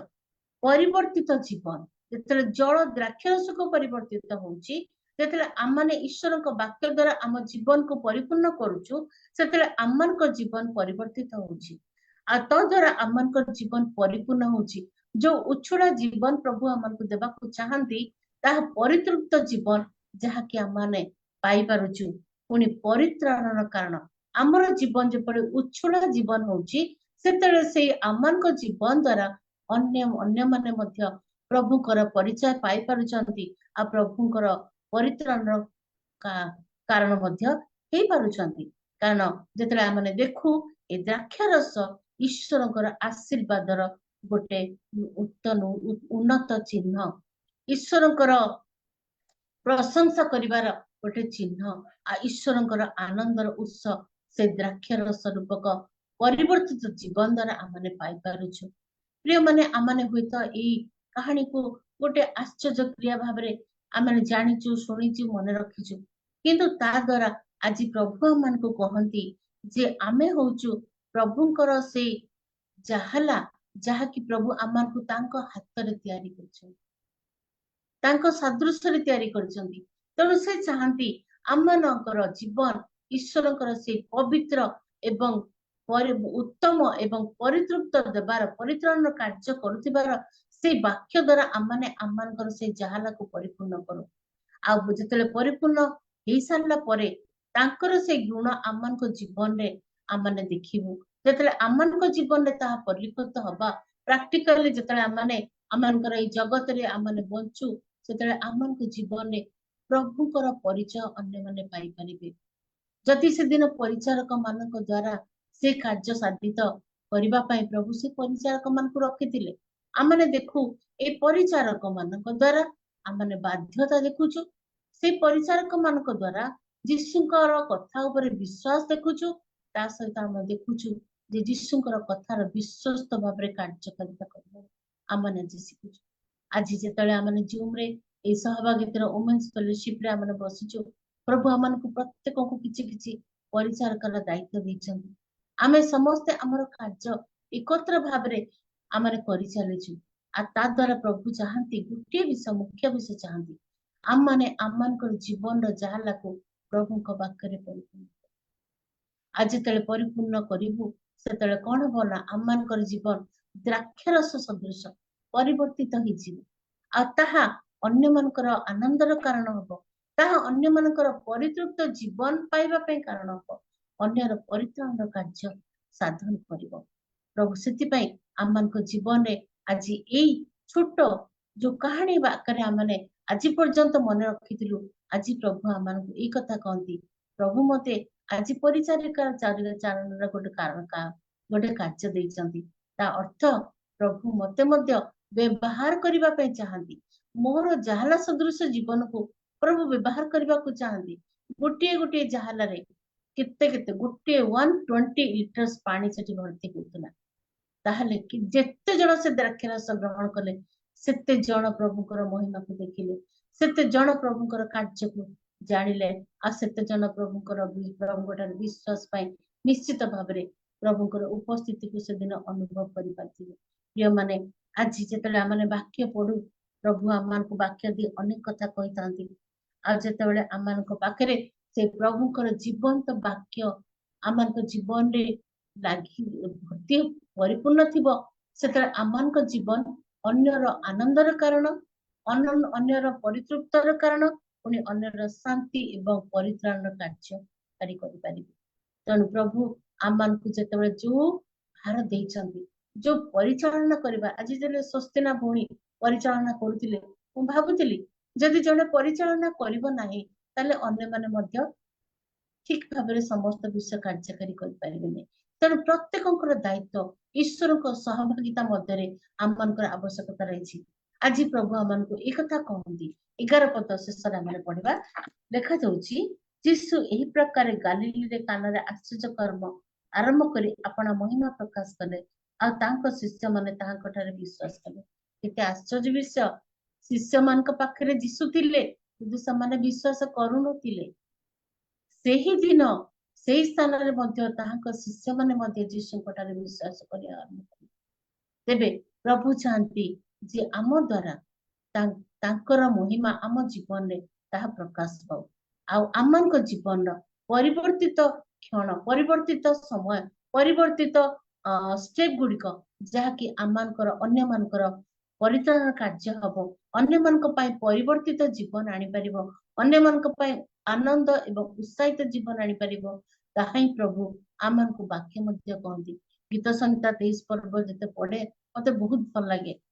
ଆଉ ସେଠି ଲେଖା ଅଛି ମୋହର ପାନ ପତ୍ର ଉଛୁଳି ପଡୁଅଛି। ପ୍ରଭୁ ତାଙ୍କ ବାକ୍ୟରେ ଆମକୁ ପ୍ରତିଦିନ ଏଇଥିପାଇଁ ଦଉଛନ୍ତି ଯୋଉ ଦ୍ଵାରା ଆମମାନେ ହନ୍ଦ ପର୍ଯ୍ୟନ୍ତ ଭର୍ତ୍ତି ହେଇଯାଉ। ଆଉ ଯେତେବେଳେ ଭର୍ତ୍ତି ହେଇଯିବା, ଦ୍ରାକ୍ଷରସ ଯେତେବେଳେ ପରିବର୍ତ୍ତିତ ହବ, ପ୍ରଭୁଙ୍କ ବାକ୍ୟ ଦେଇକି ଆମର ଜୀବନରେ ପରିବର୍ତ୍ତିତ ହବ, ତାହା ଉଛୁଳା ଜୀବନ ହବ। ପ୍ରଭୁ ସେଥିପାଇଁ ଯୌନ 10 ପଦରେ ମଧ୍ୟ କହନ୍ତି ମୁଁ ପ୍ରଚୁରତା ଭାବରେ ଜୀବନ ଦେବାକୁ ଆସିଥିଲି। ଆଉ ସେଇ ଜୀବନ ପ୍ରଭୁ ପ୍ରିୟ ମାନେ ଆଜି ଆମମାନଙ୍କୁ ଦେଇଛନ୍ତି। ଆଜି ଆମମାନଙ୍କୁ ସେଇ ପ୍ରକାର ସହଭାଗିତା ଦେଇଛନ୍ତି। ଏଇ ବିବାହ ଭୋଜ ଗୋଟେ ସହଭାଗିତା। ଆଜି ଆମମାନଙ୍କର ଜୁମ୍ ଏଇଟା ଗୋଟେ ସହଭାଗିତା। ପ୍ରଭୁ ଚାହାନ୍ତି ଆମମାନେ ସେଇପରି ପରିତୃପ୍ତ ଏବଂ ପରିପୂର୍ଣ୍ଣ ଜୀବନ ମଧ୍ୟରେ ଏଇ ଜଗତରେ ବାସ କରୁ, ଯଦ୍ୱାରା ପ୍ରଭୁଙ୍କର ମହିମା ଆମ ପ୍ରତ୍ୟେକଙ୍କ ଜୀବନରେ କାର୍ଯ୍ୟକାରିତା ହେଉ। ଆମେ କେବେ ଭାବୁନୁ ଯେ ମୋର ଗୋଟେ ଛୋଟ ଦାୟିତ୍ୱ ମତେ ଦେଇଛନ୍ତି, ମୁଁ ଏଇଟା କରିପାରିବିନି, କିମ୍ବା ଏଇ କାମଟା ମୁଁ କଲେ କିଛି ବଡ କାମ କରିପାରିବିନି। କିନ୍ତୁ ସେଦିନ ଯଦି ପରିଚାରକ ମାନେ ନଥାନ୍ତେ, ସେଦିନ ଫନ୍ଦ ସେ ଜାହାଲରେ ପାଣି କିଏ ଭର୍ତ୍ତି କରିଥାନ୍ତା? ଯଦି ପାଣି ଭର୍ତ୍ତି ହେଇନଥାନ୍ତା, ତେବେ ପାଣି ଭର୍ତ୍ତି କରିସାରିଲା ପରେ ତାହା ଜାହାଲା ପର୍ଯ୍ୟନ୍ତ ତାହା ଦ୍ରାକ୍ଷରସ କନଭର୍ଟ କେବେ ହେଇଥାନ୍ତା? ଆଜି ପ୍ରଭୁ ଆମମାନଙ୍କୁ ଯଦି ସେ ପରିଚାଳକର ଦାୟିତ୍ୱ ଦେଇଛନ୍ତି, ଆଜି ପ୍ରଭୁ ଚାହାନ୍ତି ଯେ ଆମମାନେ ପ୍ରତ୍ୟେକ ଦିନ ପ୍ରଭୁଙ୍କର ସେ ଜୀବନ୍ତ ବାକ୍ୟ ଦ୍ୱାରା ଆମମାନଙ୍କ ଜୀବନକୁ ପରିପୂର୍ଣ୍ଣ କରୁ।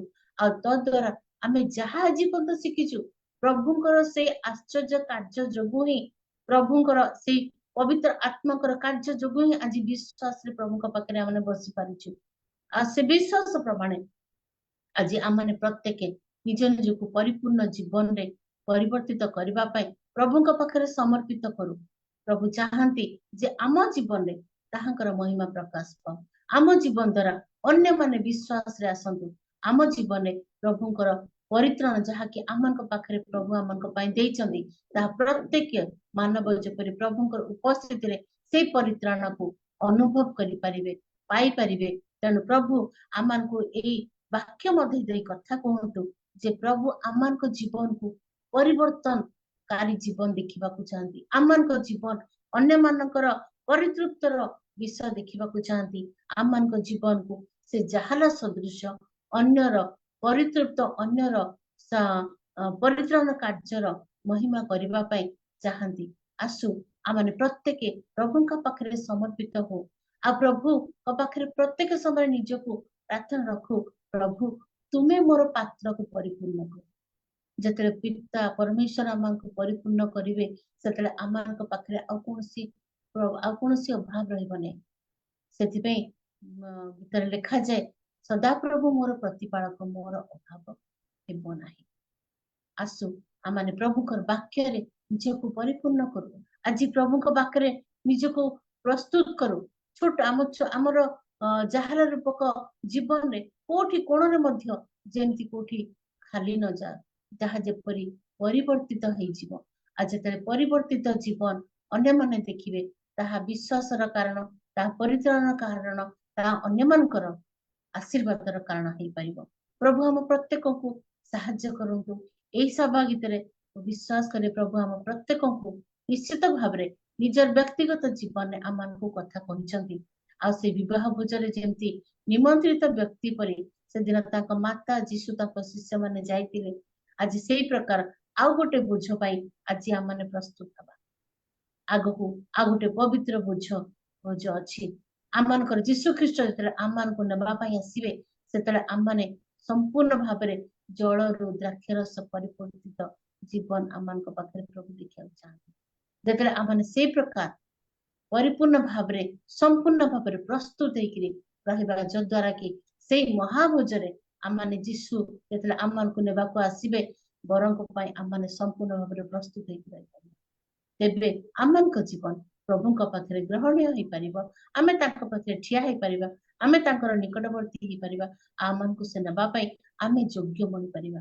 ତେଣୁ ଆସୁ ପ୍ରଭୁ ଆମମାନଙ୍କୁ ପ୍ରତ୍ୟେକଙ୍କୁ ସାହାଯ୍ୟ କରନ୍ତୁ, କାହିଁକି ନା ଜଗତରେ ପରିବାରରେ ମା ମାନେ ଭଉଣୀ ମାନେ ଆମର ବଡ ସବୁ ମହିଳା ମାନେ ପ୍ରଭୁଙ୍କ ନିକଟରେ ଅତି ଗୁରୁତ୍ୱପୂର୍ଣ୍ଣ ସ୍ଥାନ ଗୁଡିକ ଜାଗାରେ କାର୍ଯ୍ୟ କରିଥାନ୍ତି। ତେଣୁ ପ୍ରଭୁ ଆମ ସମସ୍ତଙ୍କୁ ତାଙ୍କ ବାକ୍ୟରେ ପରିପୂର୍ଣ୍ଣ କରନ୍ତୁ, ସାହାଯ୍ୟ କରନ୍ତୁ, ଉତ୍ସାହିତ କରନ୍ତୁ, ଯଦ୍ୱାରା ପ୍ରଭୁ ଆମେ ତାହାଙ୍କ ବଳରେ ତାଙ୍କର ଶକ୍ତିରେ ଶକ୍ତିୟୁକ୍ତ ହେବା ଓ ତାଙ୍କ ବାକ୍ୟରେ ପରିପୂର୍ଣ୍ଣ ହେଇ ଅନ୍ୟର କାର୍ଯ୍ୟର ସାଧନ କରିପାରିବା। ପ୍ରଭୁ ଏହି ଛୋଟ ଚିନ୍ତା ଉପରେ ଆମ ସମସ୍ତଙ୍କୁ ଆଶୀର୍ବାଦ କରନ୍ତୁ, ସାହାଯ୍ୟ କରନ୍ତୁ, ଆମମାନଙ୍କର ପରିବର୍ତ୍ତିତ ଜୀବନ ଯେପରି ପ୍ରତ୍ୟେକ ସମୟରେ ପ୍ରଭୁଙ୍କର ମହିମା ପ୍ରଭୁଙ୍କର ପ୍ରକାଶ କରିବ। ପ୍ରଭୁଙ୍କୁ ଧନ୍ୟବାଦ ଦିଏ, ପ୍ରଭୁ ଯୀଶୁଙ୍କୁ ଧନ୍ୟବାଦ ଦେବା ସହିତ ଆମମାନଙ୍କର ଏହି ଫେଲୋସିପ୍ ର ହୋଷ୍ଟ ଆଜ୍ଞାଙ୍କୁ ମଧ୍ୟ ଧନ୍ୟବାଦ ଦିଏ। ସୁନ୍ଦର ସୁଯୋଗ ଦେଇଥିବାରୁ ଆମେ ବିଶ୍ୱାସ କରେ ପ୍ରଭୁ ମତେ ପୁଣି ଆପଣମାନଙ୍କୁ ପ୍ରତ୍ୟେକଙ୍କୁ ନିଶ୍ଚିତ ଭାବରେ କଥା କହିଛନ୍ତି। ପ୍ରଭୁଙ୍କୁ ଧନ୍ୟବାଦ। Praise the Lord. Amen. Praise the amen.